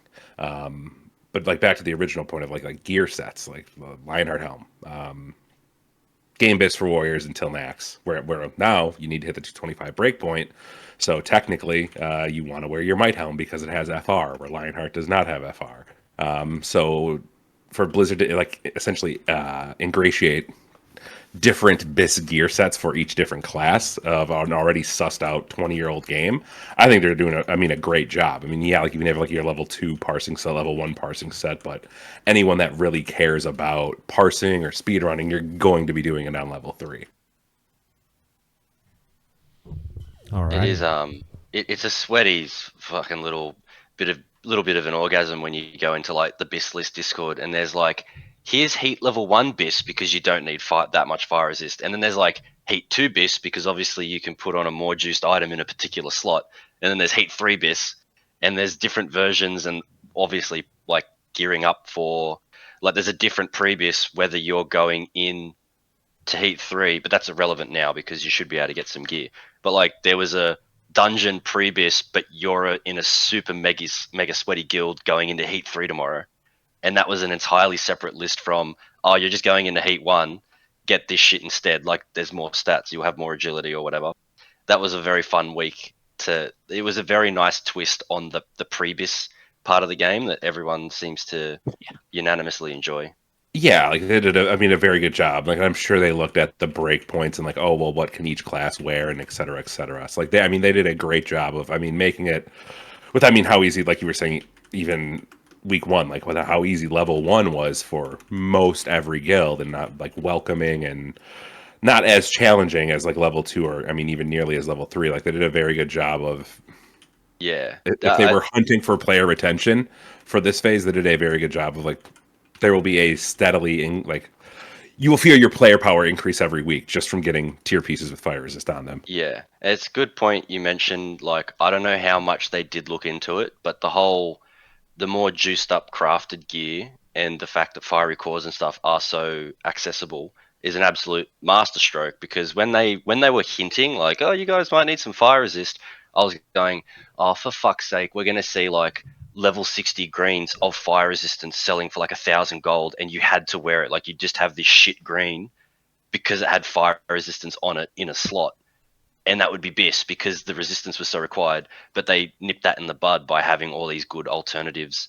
And there's even like a lot of blues. Like once we started to do dungeons and shit, you were like, oh, that's kind of like even the helm off of Nixia and shit. There's some male helmet, and you go, 10 fire resist on it, and it has hectic stats. Like that would be good for someone to go into MC with. So I think they've done really, really, really well. Tim can definitely tick this as a successful beta raid for sure. I mean, yes. Well, where I will give Blizzard their flowers, like really, my only one gripe with this phase is, I mean, this is going to be for like sweaty people. It's like Devil Core. Like essentially, if you are a melee DPS, you're getting Devil Core for your legs and your gloves. Like you just are. Or what I would have liked to see them do is like, yes, Devil Core is leatherworking, but there's not really like a blacksmithing or a tailoring equivalent to what Devil Core is. And if any of you have tried to farm Devil Core, like King Mosh is not fun to farm. It's 24 to 48 hour spawn timer. Where he randomly spawns in between that time for you to or kill him, and then cross your fingers and hope he drops the pattern that you need. If you already have legs, you hope he drops gloves, and vice versa. So I would have liked to see them incorporate something with like the reputations you're farming, like blacksmiths. If you get exalted with Thorium Brotherhood, like you get an equivalent, and it doesn't have to be legs or hands, but like a different equivalent gear piece that would be on the same level as Devil Core is. That is like my one gripe with this phase. Yeah, that's a valid point. I do. It gives me a laugh though. I just know that someone's listening, going, "That's vanilla friction," and you go, "No, it's bad decision making. It's just bad." If you're gonna make it available for leatherwork and like make it available, like make it just as much of a pain in the ass to do for every crafting profession. Yeah, they could have just been a new mob like up in Winter Spring that dropped hectic tailoring patterns. And then we found out after launch, and then you can make it just as shit. Make it spawn every like day. And there's a big squabble to get it, and make it just as horrible, but it's equally horrible across the professions. Yeah, like it'd be nice to have it rather than just everyone trying to farm King Mosh, where it's now all 3-4 crafting professions are trying to farm this unique mob that spawns every 24 to 48 hours. Like I would like 12 to 24 hours, but like what, splitting hairs at that point. I have seen the prices getting cheaper though. Like the guys that obviously got them first and were gouging everyone, they're now the market's being watered down because more people are getting it, and like getting it crafted doesn't seem too bad. For sure. Yeah, it's definitely getting better. I remember like the first couple weeks, there was probably only one person on the server that could do it. Yeah. And yeah. I've seen. Correct me if I'm wrong. They're swimming in gold. Yeah. Like a Gren came out and said, like I could just be like making this up just because I have read so much shit about Phase 4. But I believe it might have not been a Gren, it might have been another dev where it's like you can get Devil Core from another location or mob or whatever the case may be. It just hasn't been found yet, which is interesting. But like I would still like to see it. Oh, that one's news. They did add it to Devil Swords. It's just like a 1 in 250 chance. Oh, gross. Okay. It's funny because I've seen recently like people basically going, look, your mat's 50G tip and that'll do it, which seems pretty fucking reasonable. Oh, for sure. For sure. It would just be a like to pay. Double core crafting was like, I saw fees of like 500 gold. Yeah. You're printing gold week 1. Yeah. Like it's but week 1. That's not even that crazy for week 1 of the pass. Like, look at those fucking card decks from phase 3 and shit. Like, the economy this phase has been wickedly kind to everybody. Well, let's finish up on MC. Then I want to talk about the economy a little bit, UB. So stick around for that. But to give Grant and Streets their due, guys, just to tie off on this MC point, like. What have you noticed in Heat Level 3 that you would sort of shout out to the raiders that maybe are starting to look to move on from Heat Level 2 to 3 soon? Like, what are the tips and tricks that you'd be like, hey, boys, just keep an eye out for this shit? So, I mean, I haven't done Heat 2, so I guess I have done Heat 2. I lied on that. The only difference that I saw is really just the fire resistance addition. I almost feel like, you know, there's Gar for, you know, the Gar fight, you have the ads. Whenever you kill the ads, people go flying, right? Like it launches half your raid. Well, that's actually a fire ability, and if you wear more fire resistance, you'll actually have a higher chance of resisting it. So I noticed, like, when we were doing it on Heat 3 and one of those ads would die, only like maybe 2, 3, maybe 4 people would go flying. And then we did it in Heat 2 because everyone's wearing less fire resistance, that everyone was going flying. So I guess my point is, you know, having more fire resistance, it might actually feel like it's easier at times, just from that standpoint of, like, you know, fire mechanics. But but the boss's health and their damage output is definitely like increased. I noticed like when we did Heat 2 that one time, the boss died, I think, in it was like 30-40 seconds in the fight, and the thing was like basically dead. If you go, that's like Lucifer on like the first boss, and then if you go into Heat 3, you're probably going to be fighting him for over a minute or so. His health is a lot more. So it's same mechanics, similar strats too, I'd imagine, to deal with the mechanics, because I think if you wear under 96 fire resistance in Heat level 2, you're still going to take a lot of damage. Same thing with Heat 3. It's just 226, so you have to make sure that your gearing and what you're bringing consume wise, you're optimizing that to the best of your ability, because you want to have as many stats as you can on top of fire resistance. That'll be like your biggest downfall, I think. But if you've been getting gear like MC gear, your tier, there's FR gear that drops in MC, you're probably going to be pretty geared and ready to take on Heat 3. I'd say probably this next lockout. Mate, I've got fucking one thing in 2 weeks. The RNG gods have not been with me. Streets, I'll throw it over to you and just say, Grant lightly touched on this before, but if I can get you guys to swim in the waters of composition talks, you guys are now culling hunters. What kind of comps do you recommend people start looking at for the jump to Heat 3? It's looking, I think Grant said this earlier in the pod, but it's looking more and more like melee heavy comp, and kind of getting towards the end game what Vanillaw's used to, where I'm not going to say you're going to have 25 warriors, but it's definitely going to be melee heavy, zerging, whipping through trash as fast as possible. Hey, ubiquitous, no time for spell casts, ubiquitous. Can you hear Wonder screaming? I can't hear him over my own cheers that we're culling hunters. Finally, they can be in the dirt for the first minute of SoD. I hear somewhere in Australia a boomkin fucking losing his mind over the next mention of the Malay meta. He did. He messaged the chat earlier, going, "Where was it? Shock and horror. Malay meta is the way to go." Yeah. Who would have seen? Who would have thunk it? Sorry, Streets. Keep going, mate. Oh, I was just gonna say, like from a melee standpoint, on Gar too, make sure you have 226 at all times, because when you get flown out and let's say paladin wise, if you're out of his aura, but totem wise and shaman, and you could easily get, I wouldn't say one shot anymore, but definitely take a lot of damage. You can't count on Mark of the Wild or Juju Ember for Gar, so that's one thing to note as well. So make sure you have 226. Drop a repair bot and melee for Ragnaros. I learned the hard way on that. I broke my annoying. So annoying. So definitely drop a repair bot and melee on Rag.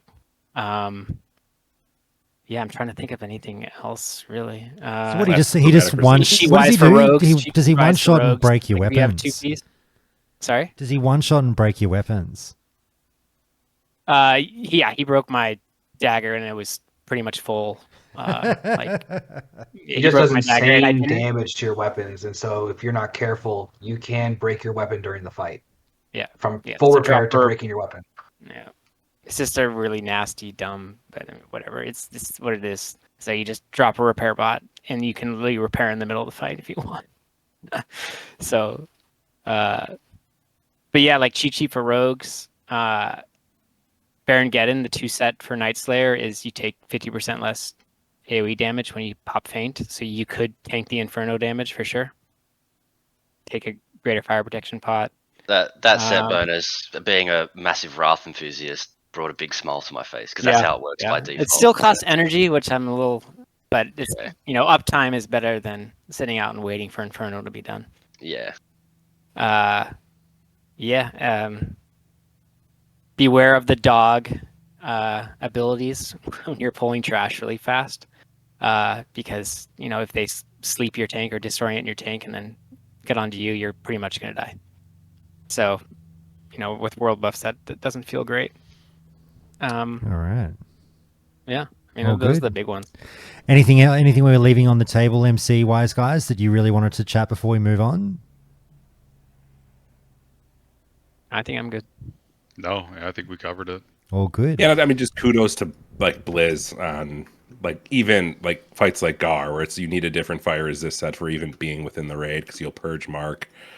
purge Juju Fire Embers. Like, kudos to them for. I mean, No, wait, KBT, you have to stop praising them because now they're here. So say bad things, quick.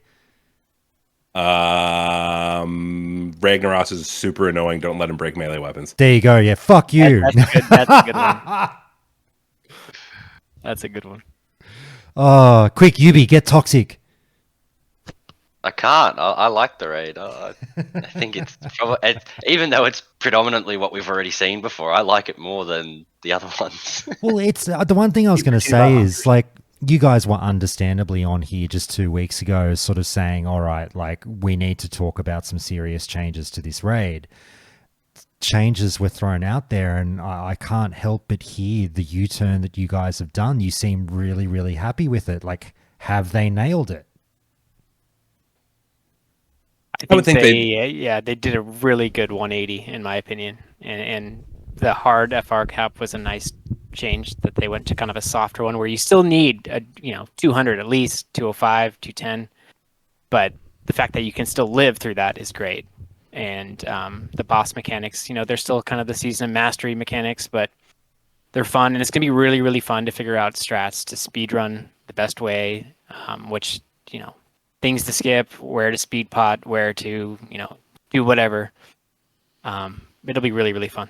So, all right, guys, let's we'll keep the sweaties engaged on the next topic of the economy, and then the final topic will be alts that they might be a little less interested in because everyone's busy playing their main, except for fuckwits like me who want to level 5,000 characters. Yubi, you raised the economy just earlier, and we started talking about things like Devil Saw and whatnot and tipping for crafting and everything. But you and I have been talking the last few days just in general about the SoD economy, and the vibe has been, and it's not just been you saying this, but the vibe has been outside of some bizarre, like there is a minority that just has some bizarre takes on this that leaves me scratching my head, but the SoD economy is incredibly affordable in my mind. I think that, like, I have heard Countdown people say this is the best version of a WoW economy that they've experienced. I'm not really in a position to comment too much on economic things because I usually don't engage with the economy that much. I'm not much of a crafter. I don't really go out and farm shit. I'm just not that player. But the sweaty players do seem pretty happy. Everyone said, consumables are so affordable right now. Your flasks are 25 to 30 G. Everything else, herbs are super cheap because, that's actually a bad thing I think they went overboard with the herb changes, even though Tim will laugh because, for months I sit here and go like, give herbalists something, you fucking dogs. And then they go, all right, fuck you. Here's 1,000,000 herbs. And I say, no, not like that. You know what I mean? Like I literally got what I wanted. Yeah, I know. But like, regardless, things are affordable. People are happy because the biggest complaint about one of the biggest complaints about Season of Mastery was the lack of how ridiculously expensive and important consumables became, and it priced a lot of people out of raiding. We've now had that directly addressed in SoD, and I think it's worked really well. Now, it's not like there's no way to make money in SoD. Even though things are affordable, it's not like, oh, fuck, I can't make any money. You can make money. It's just, maybe a little harder for a casual like me. But Yubi, what's your assessment of the current SoD economy? I'll preface this by saying I don't label myself as a classic economy big brain. I'm not out here flipping because I can't be fucked. But I think they've put it in a good spot. Like, maybe it's not a popular opinion. I love that mongoose pots are so cheap. I use them in dungeons just because it feels good. Like we're not exactly speed clearing Skolo, but I just eat my pot because I want to kill skeletons faster. You're RP drinking Elixir of the Mongoose in Orgrimmar with people. Yeah. You just like the pots are affordable, and like there is still that little bit of a barrier. Like a flask isn't free. It costs a little bit, but if you're doing your BRM dailies and stuff, that's just an injection of like 50 gold a day. If you do that, that can pretty much cover everything you want to do, and you don't even have to that's excess gold. A good example is I came into phase 4 and I had only just leveled on Crusader Strike, and I never did Sunken Temple on this server, and my character was pretty broke. I had like 100 gold. Somehow I have not tried to make any gold at all, and I'm halfway through my 0.5 quest. I've got my epic mount, and I didn't try to make any money. Like I did nothing. I just played the game, and somehow I've ended up with a mount, and I've done and the that's first the expensive bit of point. the quest. That's the tangent we need to go down now. And guys, I'm just going to rant about something real quick. Anyone can dive in on this. It'll probably be Ubiquitous first, but please, I'd love to hear from all of you. We seem to really be coming to a reckoning with a certain aspect of MMORPG gameplay, Ubiquitous, and that's that a general disdain is starting to fire up among modern audiences for doing anything other than the raid or doing anything other than the battleground or whatever. And yes, there are some people out there, not many, complaining about money making in Season of Discovery. But like you say, and I've experienced this, if I go out and herb for 1 hour, 1 fucking hour of herbing, I now have the money to afford consumables for a week or 2 of raiding.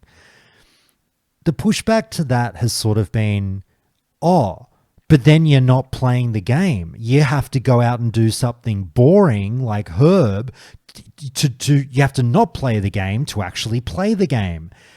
And these are comments I am actually seeing more and more often come up, and it blows my fucking mind. And this is the tangent to the tangent is the conversation that this feeds into the secret predilection that the community has to buying gold and just, skipping everything in MMOs these days. People don't seemingly want to play the game. They just want to get in the raid, do their thing, get their 99 and get out. Old school, and it's not even old school, but just MMO tenants, go out in the world, farm your gold, do a gathering profession, maybe pick up a crafting possession, spend some time in town making shit. You've got to do stuff that's maybe not whacking a raid boss for an hour in order, there's more to the game than that. It's a social environment, it's a community, it's a little world you're living in where people have, ways to make money.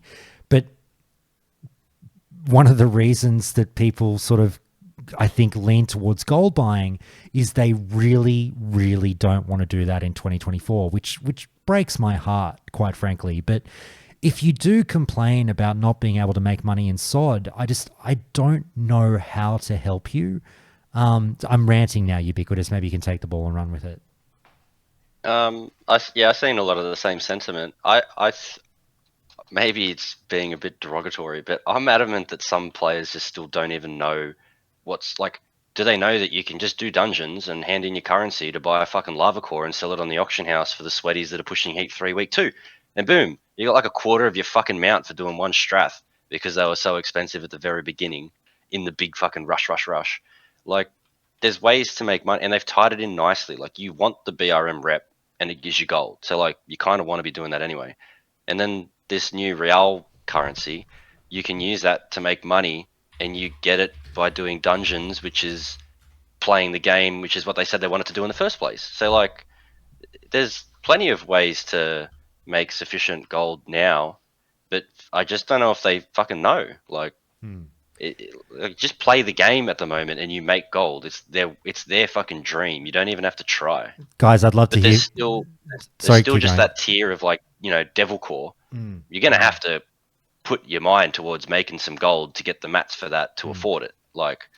And even then you could get it passively, but later it's all right there for him in the game at the moment. Guys, I'd love to hear from all of you on this one. KBT, I might actually kick you off though. What's your assessment of the SoD economy as it stands right now? And are you happy or not happy with it? Yes and no. Since SoD is a seasonal server, yes. In that regard, great. Don't make it a grind to get gold. These characters are going to be going away at some point. You're going to be transitioning them over to Era, whatever the case may be. That is, I get that aspect, but I know, you were saying earlier, you can go herb for an hour and you make gold, and that's kind of the nostalgia or the beauty of Classic is the open world feels alive because people are going out there farming mats or herbing or mining, and with what they have done now, we're essentially making arcane crystals dirt cheap. With making Lotus super common, great for a seasonal server, but if they ever want to look at going to Classic, I would say keep it as is, but tune down those drop rates substantially from where they are now. I'm with you. They went a little too far with the herbalism shit. Yeah, like Urbing, and I myself, I leveled a hunter for when this phase comes out because I'm like, oh, I'll do jump runs and I'll make a shitload of gold off of arcane crystals, just because it's like the best rich thorium vein in the game. And then phase 4 comes out and arcane crystals are just raining off of rich thorium veins, and they're dropping down to 10 gold per.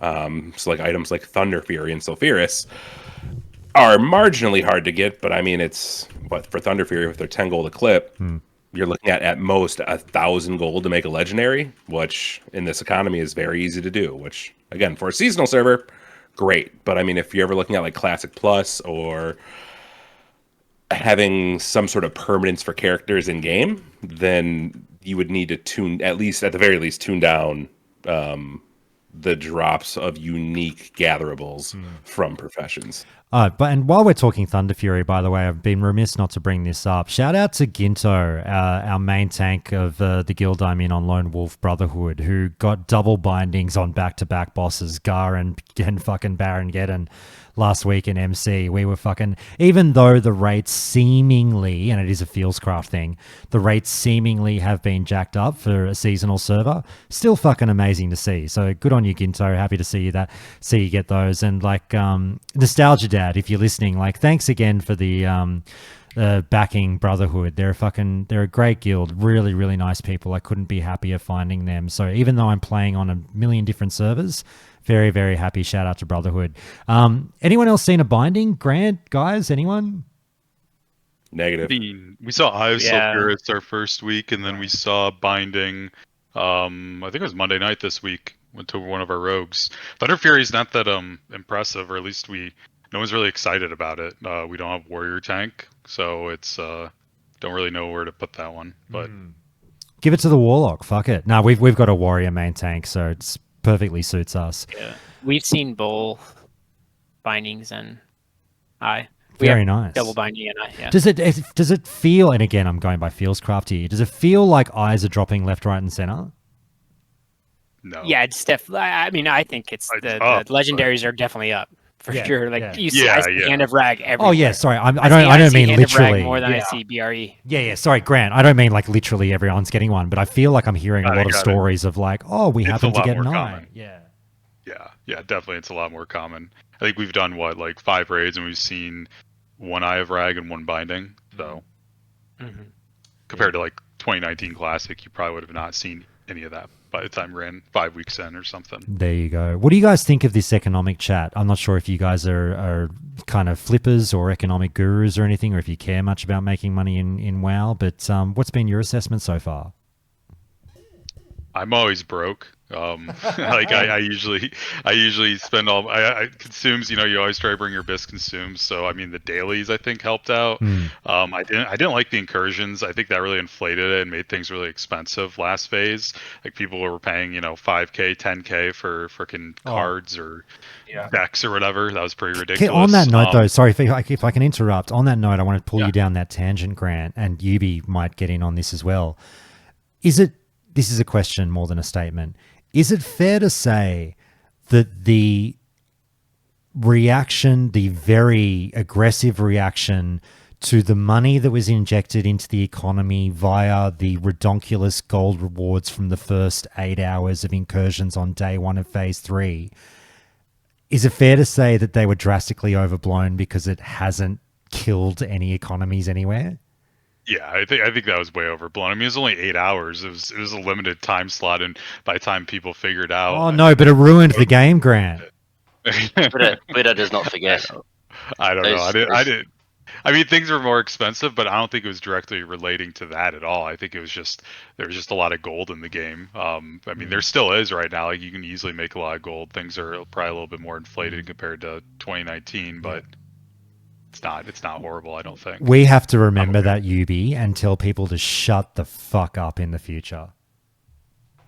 Yeah, I was told it was like the economic apocalypse and I'd be paying like 49 gold for 1 firewater come phase 4, and they said, mark my words. And I said, bullshit, my 900 gold's going to blow the server up. No chance. They're like 3 gold right now. Yeah, so everything turned out fine.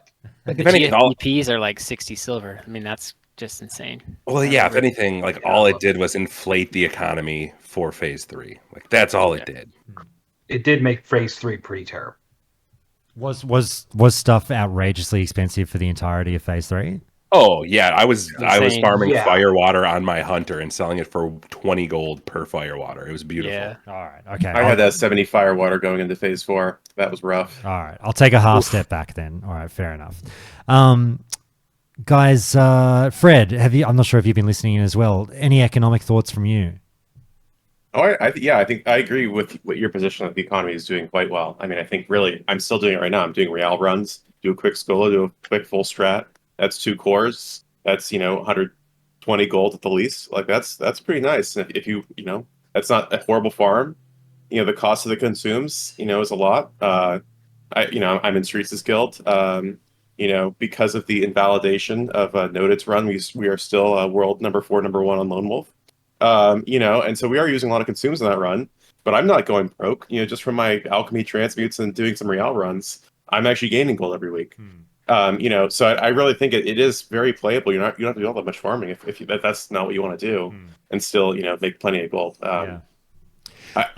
Sorry, I don't know if this discussion happens. Did you guys discuss the potential of letting Heat 1 MC having more than 20 people in it, that fix, and then Oh subsequent no, we haven't talked outcry? about it. Go nuts.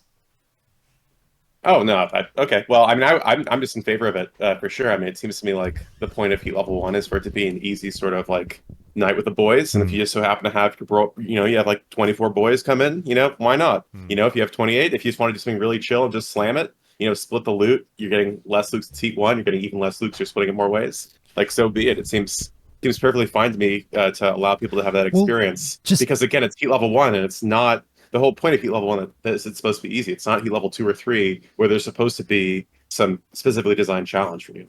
Just to drag the team a little bit on this one with a bit of fun, but I don't really care because I'm not like trying to put together 40-man Heat Level 1s, but I'm almost, Fred, tell me if you remember this. I'm almost certain that Agrend hinted months ago that you will be able to, you like 40-man raids? Don't worry, we've got you covered. There'll be something you'll be able to do to take, a large amount of people to this shit. You can do it with fewer, but you can do it with more if you want. And then this comes out, and they made the change just a couple of days ago and said, oh no, that was a bug. You weren't meant to be able to take more than 20 people, so we've changed it so you can't. And I'm like, bug? You said it was going to be a feature a few months ago. Maybe I'm going crazy. Well, it is a feature. You can go into Kazakh, Azure Ghost, and Oni with up to 40. But MC... Yeah, true. Okay, I'm with you now. They said that MC was going to be a 20-man raid. I thought they put that out. They did. They say that specifically, yeah. I just always thought there was like an addendum of like, but if you want more, you can take more. Yeah, but I mean, to the extent there was such an addendum, I think that is sufficiently covered by, Kazakh, Azure Ghost, and yeah. All right, you got me on a technicality. All right. And you have future ones coming up too. Like BWL might be a 40-man raider. Who knows? Maybe they'll allow it in like level 1 or something. You never know. I mean, I super hope it does not go to 40 for Heat Level 3 or 2, supposing there's different difficulties and they're called Heat levels. But I definitely want Heat Level 1, the easiest difficulty, whatever you want to call it, to allow up to 40. Balance for 20, allow up to 40, just because, there's so many people just playing on a very casual level. They don't want to cut people from their raid team. Oh, I'm sorry. People show up when they want, and just so happened that 22 people showed up, so two people are cut. That's lame. I mean, it's going to lower the amount of people engaging with the game. And then also, just again, like what is the issue with more people showing up and having an easier experience if they're playing the easiest difficulty? Like, it's supposed to be easy. Like, what's the problem? It's not like they're flexing their molten weapons because they brought 40 people into Heat Level 3. Like, that's not what we're talking about here. We're talking about people splitting loot even more ways in a Heat level that drops less loot already. Like, if that's the experience they're after, they just want to have a chill time with the boys. Like, why not? Fair enough. Yeah. Fair enough. Go you. Yeah, I would agree. I would agree. If you're in a guild that's doing Heat 3, you're also in a guild where those guys all have a split and alt. So like they're not cutting anyone because you're running multiple raids and shit. Whereas the casual guild with just one raid team with 26 guys are all really upset, going, "Oh, sorry, it's your 6. You 6 are sitting out this week, next week." It's not roster isn't actually a problem when you end up in better guilds because every bloke's playing 2 or 3 characters, and like I don't care if my third 60 doesn't get an MC this week with the guild, but if they need me, I'll play it to fill the runs. So Guys, let me change paths now to the final topic of the day as we just go into these last 20 minutes of the podcast. You sweaty guys, I don't think you'll be as interested in this one, but look, I might be wrong. So many people are diving in on their mains, obviously, for good reason. You know, fucking Phase 4 just came out. Let's gear it up, get Biss, all that stuff. MC's great, yeehaw. You know, grind fucking honor, everything, the whole kit and caboodle. Weirdos out there like me have been doing the opposite. And like I said, I cannot stop playing every class in this game because I can't believe how well they've done with the SoD classes. Are the classes perfect? No. Am I like, you know, like Wonder? Am I a druid, a fucking Wunderkind who knows the class inside and out and wishes that they did things differently and they haven't quite got it right? No, I'm just an average player who fucking sees flashy button, presses it and gets my dopamine and enjoys it. I really, really like the classes and hence I keep rolling them. So I said to Ubiquitous just the other day, I was like, mate, as much as I have to do with this game and as much as I've got the podcast and everything, I am the first to admit that I am far from an expert on many things in World of Warcraft. And I go, but I think I've got my first claim to fame ever, because I would put myself as one of the leading voices in the game right now when it comes to leveling alts in Season of Discovery Phase 4. Now, it's a niche thing to be an expert on, but I'll fucking take it, all right? An XP connoisseur. Yes, if you will. I mean, I really, guys, like I said, I'll say it again. I started a fucking shaman 3 days ago. He's level 52. I leveled a shaman in a week from 1 to 60. You know, in the last episode, you heard me ding 60 during the recording. I've gotten, God, what else have I done? I got a hunter up and running over the course of like 2 weeks, a month ago.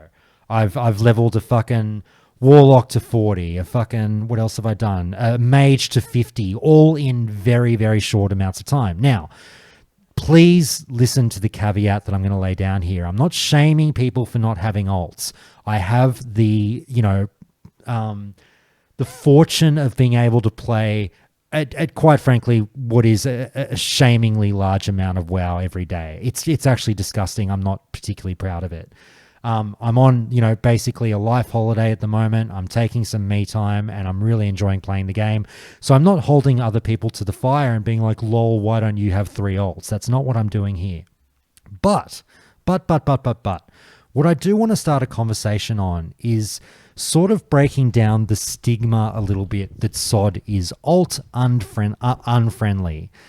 I said similar things up until the last few weeks where I was like, yeah, it's fucking hard to get alt up and running in SoD. This is bullshit, man, blah, blah, blah. There's just a little more to it. And I think we can start poking holes in the argument a little bit. Because now I see, like, you know, I am seeing the fucking forest for the trees and all that shit. I'm Neo. I've seen the code.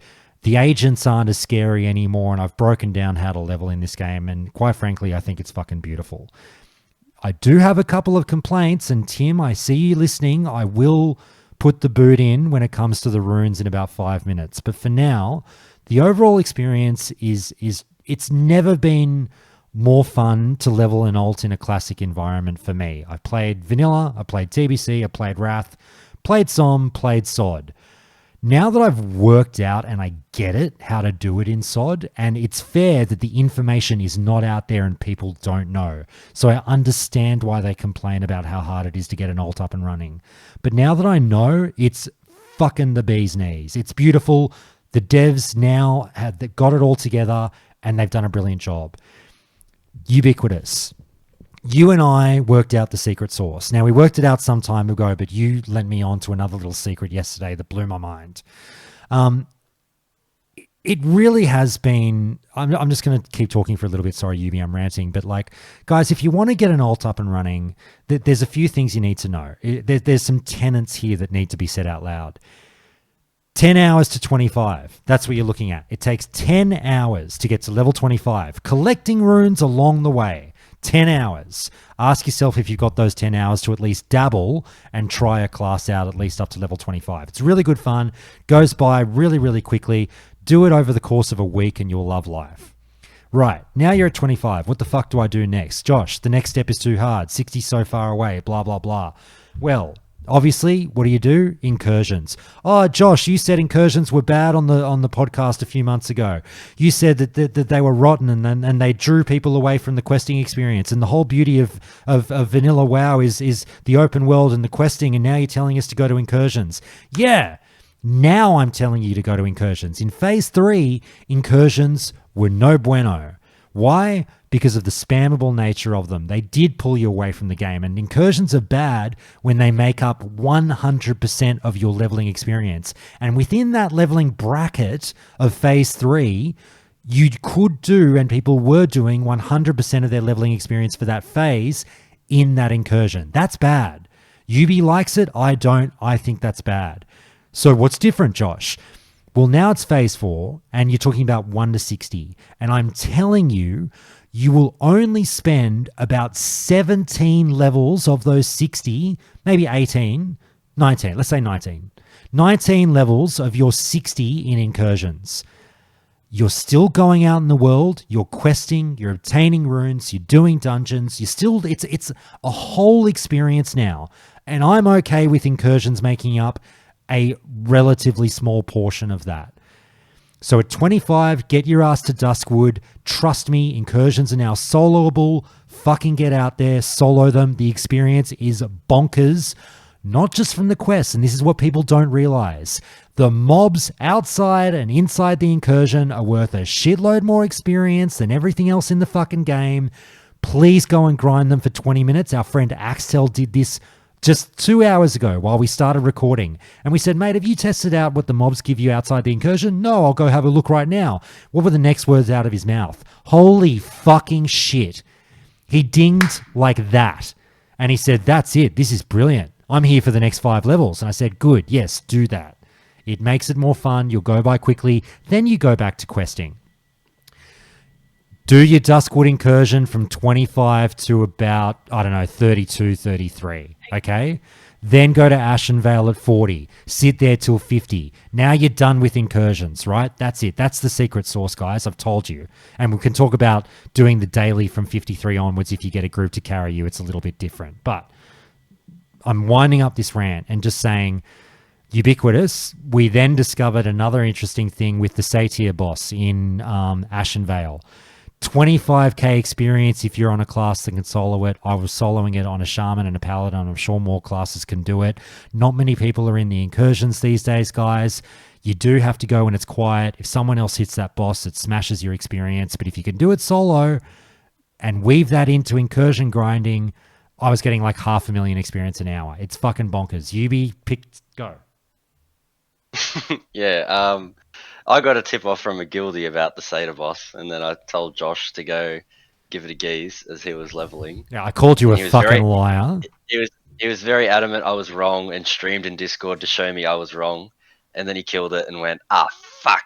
It's like 22k XP popped up on his screen. Yeah. Which at that level, that's like 13% of a level. Yeah, and you I was can kill him I was every level few minutes. 42. It gave me like 24k experience, and that's about like 19% of your level or something. And he respawns every 3 minutes. Yeah, so and even the mob, like incursion mobs are essentially rested XP without rested XP. Like it's double anything else out in the world. So then if you're rested, it's like quadruple XP. And so my hunter's at Duskwood at the moment, and I level unrested about 19 minutes per level. And I'm just at the front door killing dogs. I don't even go inside because my gear is so shit. I can't do the lap inside yet, but I'm still just leveling every 19 minutes, grinding mobs, watching YouTube on my second monitor. So which some people will say this is bad vanilla leveling, but it is a but in a small dose. dog. It's a small dose. Like I literally, you guys, if you were following along in the Discord yesterday, I went from 46 to 49 in 1 hour. Right? So it's going to take me about 70 hours, 60 to 70 hours, probably 70 to get to 60 on this next character, right? It took me 70 on the last one, take me about 70 on this one. If you're going to sit here and tell me that like, incursions are horrible, blah, blah, blah, blah, blah. If I'm only spending about, 5 to 10 hours of my 70 hours leveling in the incursion, what's the argument here? Yeah, I mean, it's another little. It's a chat for another day, but I mean, what's acceptable to do 1 to 60 these days, and is that going to be how it'll be in Classic Plus? Do you want it to be the median player taking 120 hours to reach 60 or not? And I don't know. I don't particularly care. I'll do it regardless, but I reckon faster wouldn't hurt. But you're not retail. It's not 1 to 70 in 3 hours doing a pre-patch event. We're not quite there yet, but it's very. It is good. This is the next part I want to talk about, and just the final point on the Sadir boss thing, guys. Look, I understand, number one, just for this strat, you got to realize, like, you got to be solo. You got to be on a class that can do it. You do have to be. It's rather niche in that there can't be people around hitting the boss with you. You've really got to be mindful of that. So, like, you know, just try your best. But if you can't get that boss, just kill mobs. Please just kill mobs. Do your loop of quests, do your daily, and then just kill mobs. Do it for an hour, and you just get back to me and see what that does for your character. But Yubi, it opens up the conversation of, you know, alt unfriendliness, like we talk about. And I do want to get on the runes and everything, because it's fair for people to point to. They say, Josh, no, we understand that it's quick to level in the game, but the fucking runes, I would rather poke both my eyes out than go through the rune process again. And I get that. There is a lot of validity to that argument. I agree with you. The waters start to get murky when we talk, though, about overall time to get your character done. Because yes, a lot of the runes take a ridiculously long amount of time to obtain, and I'm going to tell you some horror stories in a second. But again, I point to that 70-hour total time to get a character to 60. And I think, why is SoD being labeled as alt unfriendly when no other version of Classic got that label when the time is the same, if not longer? Classic WoW, how long to get a character up and running? Look, it varies between 90 to 150 hours, you know. Depends if you're boosting or whatnot. TBC, how long to get a character up and running? Fuck, I don't know, 90 hours. Wrath Classic, how long to get a character up and running? 60 to 70 hours, right? You see where I'm going with this? SoD, how long to get a character up and running? 70 hours with all your runes. That total time, why does that get pointed to and said that this version of the game is unacceptable to get? It's ridiculous. The bar is too high for alts, but we don't throw that at other games. And as you said the other day, Ubiquitous, it's arguable to say that any version of WoW is alt unfriendly, because 60 or 70 hours is a reasonably large amount of time. People are happy to devote that to a main, but not to an alt. But people had alts everywhere in TBC Classic and Wrath Classic. They really did. So they spent that time and didn't complain. But they'll complain about it in SoD, and I don't get it. And I think that a lot of it just comes from the pain points of rune acquisition, which we will get into. But before I'm sort of on part 2 of 3 of my rant now, Yubi. Anything on that total time point? Are you asking me, is it good if it's down? Or No, I'm saying, sorry, it's hard to pick up because I'm just being a ranting fuckwit. But what I'm saying is, why do people complain about 70 hours in SoD, but not about, I don't know, 80 or 90 hours in Wrath, or in TBC or Wrath? You know what I mean? I'm not sure. And I guess, like, it's remarkable how quickly we forgot what leveling was like in 2019. We all did it on our main.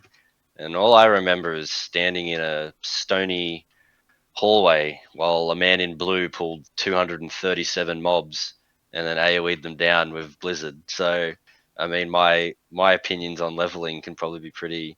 And then you can just say, oh, you didn't have to do that. You know, fucking no one had to do it, but we all did it. So, I don't know. Is it...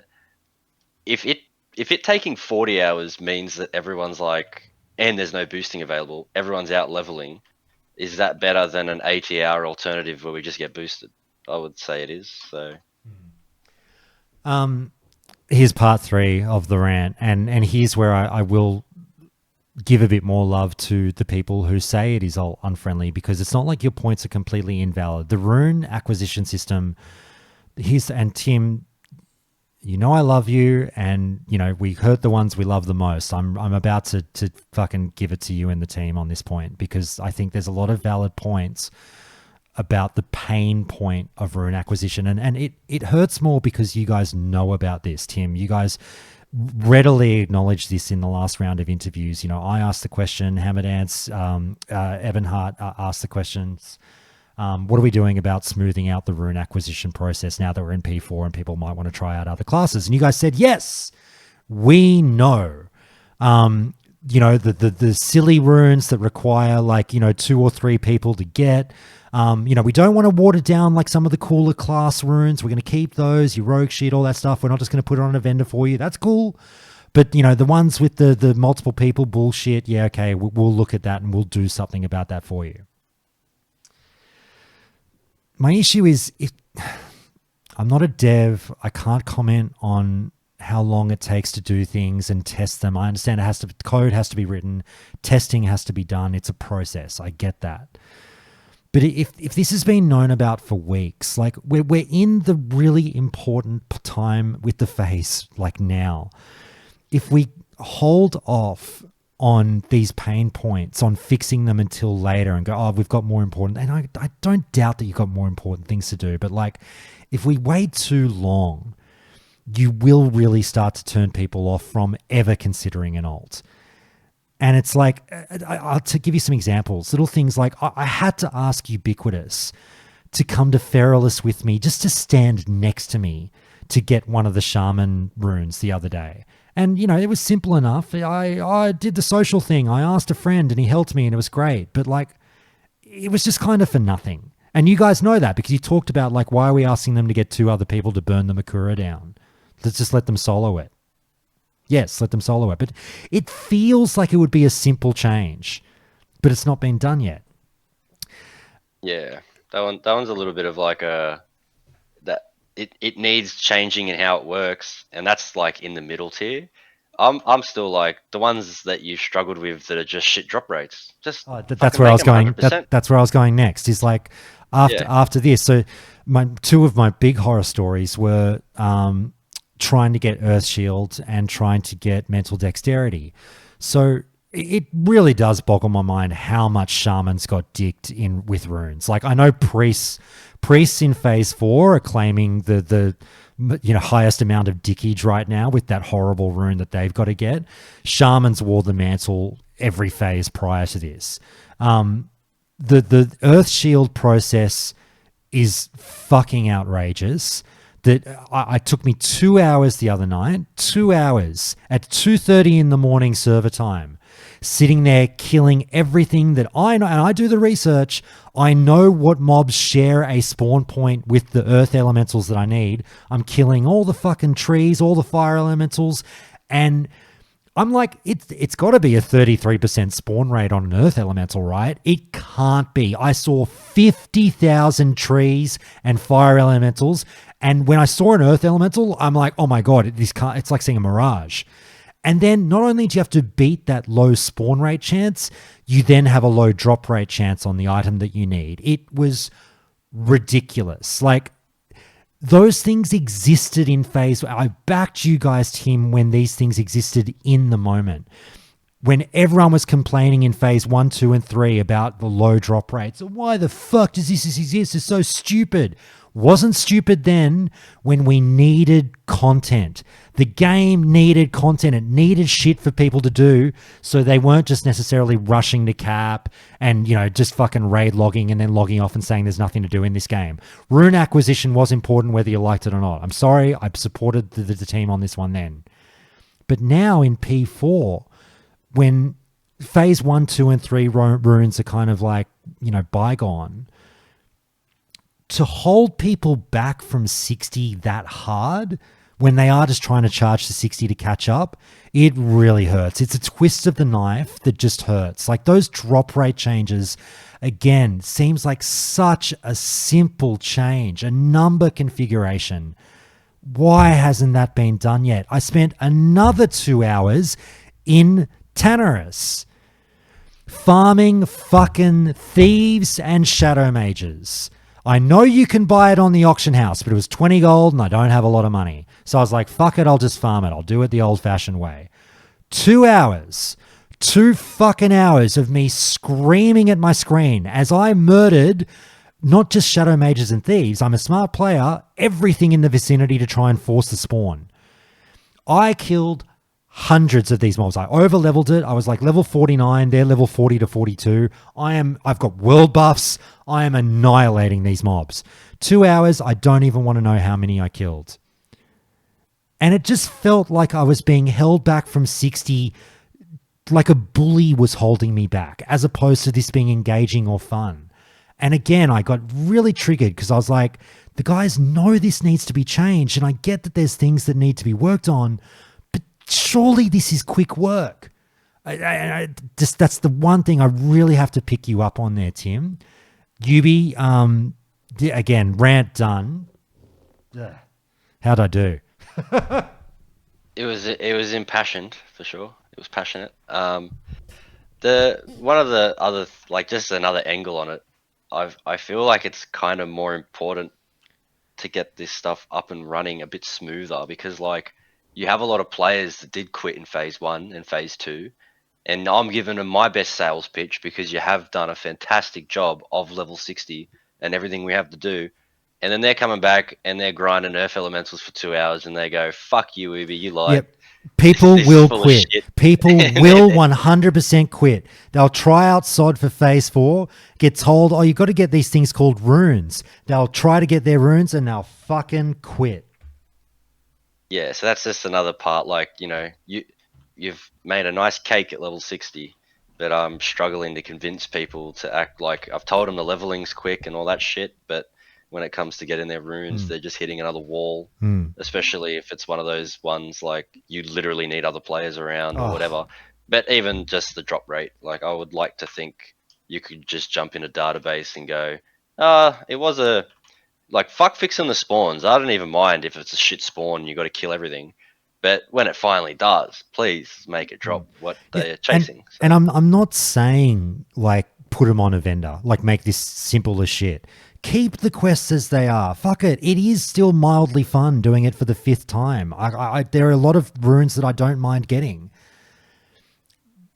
And I get that these class quests were supposed to be epic, and many of them are.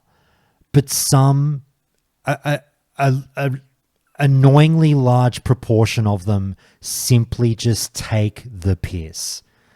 That's my thing on this. But having said that, Yubi, I liked your theory as to why those changes might not have come in yet.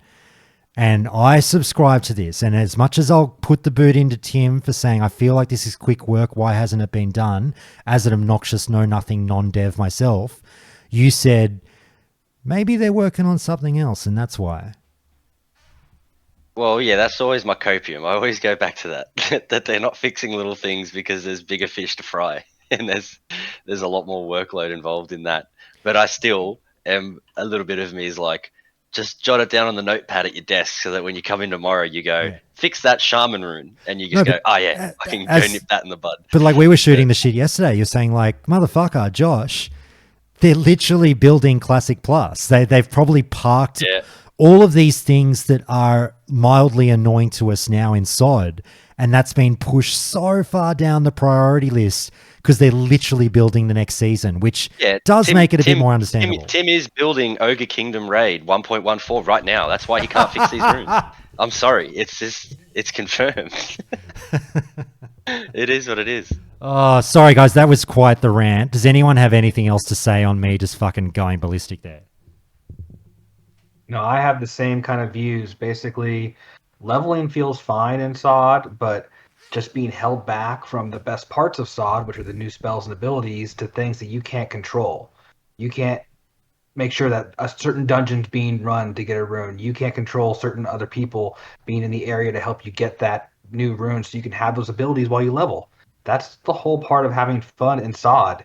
And not being able to do those things is just a complete letdown. It really has, made me not to want to level an alt until it's figured out, because I want to experience all those things, and I can't do that if half of it's being handicapped and I got to wait till I outlevel the content to be able to solo it if I can solo it at all, and I don't have to beg somebody else to help me.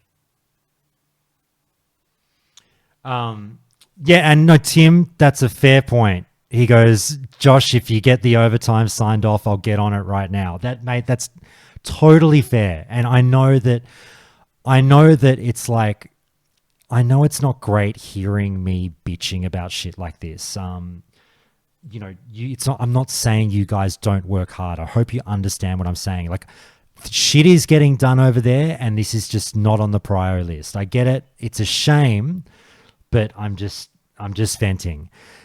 Having said that, I want the takeaway that people draw from this to be, despite the pain points of like a quarter of your runes, leveling an alt is so much simpler than the majority of the community seems to think it is. Please just figure out how to do it. Fucking ask me in the Discord. I will help anyone on their alt fucking pilgrimage to 60. I've done it 1,000 times, guys. Please reach out to me and I'll tell you what to do. But give an alt a try. These classes are so good in SoD. I would die if you didn't get to try at least a few of them. Go raid on your mains. Go be that sweaty person. That's brilliant. That's what the game is all about. But variety is the spice of life as well. Please don't let any like weird hang-ups you've got on, oh, it takes 200 hours to get an alt up and running in SoD. No, it's no different from any other version of WoW. Just fucking do it. Just do it. Just being cheeky about the pay thing. I'm with you, Tim. I'm with you, mate. Guys, I've got to wind this up round about now. Is there anything we have to say before we go that needs to be said? Tim is listening. Get your gripes out there. I fucking got mine out there. Do your thing. I was going to say one thing. You know, after like leveling and the runes, I agree with are difficult. Like the runes should be a little bit easier to get. But one thing, you know, if you want to raid, because that's like, you know, what we do in the game. After you level, you play the game by raiding mainly. You know, maybe having like access to the tier 0.5 gear for the people that have done the quest line would be a good idea too. Maybe making it something like account bound. So if you did it, you know, in your main account, you have your alt that you leveled up, you could go in there, and that'd be another way to, like, I guess, manage over usage of gold in the economy, because, you know, those things aren't cheap. They're expensive. Like, you have to pay, you know, up to 100 gold per item, you know, per spec too. So that actually could be a good way to, you know, get players to spend gold if they're looking for options on that. But I think, you know, making it account bound and allowing people to buy that and then mail it, sort of like their you know, Ani attunement neck, that could be a good change. Or idea. Fucking now I feel horrible. Tim is literally saying he's going to take himself to the office and start working on those changes after putting his kids to bed tonight. And he's being dead serious, and I'm like, no. Tim, go in and make that shaman totem need 3 people to stand next to it. Just as spot. Make it worse. If I can request one thing, it would be in Ubers in the rend events. Everyone's complaining. Everyone's saying it. Yeah. Oh, the RP. Yeah. If you can make the waves spawn at roughly, like, honestly, make it be like 15 seconds, 20 seconds before the wave. Make it something actually challenging. That'd be great. On private servers, you were locked in combat the whole time. I think that would be great too. But you don't have to go that crazy. Just make the wave spawn quicker. This is just a complaint everyone who's ever done an Ubers, anyone who's trying to farm up their Fell Striker has. The RP takes way too long. That's my one request that I have. I reckon that'd be a really hard change. Like, I want it to, but I reckon, like, code-wise, that's going to be apparently in phase 6 of Classic, they sped up the events. Oh, really? So that's the rumor. That's what I've heard. I was not playing Classic at that time, so I'm not aware if that's true. But I have heard people tell me that. Ah, there you go. All right, maybe not as hard. If I could have one thing, add Stranglethorn lumber to the real vendor, please. So I can please get exalted with Arathi Basin. Please. That's a good point. Nobody's running Arathi. We need either something that pushes people back to Arathi or a way to get the rep.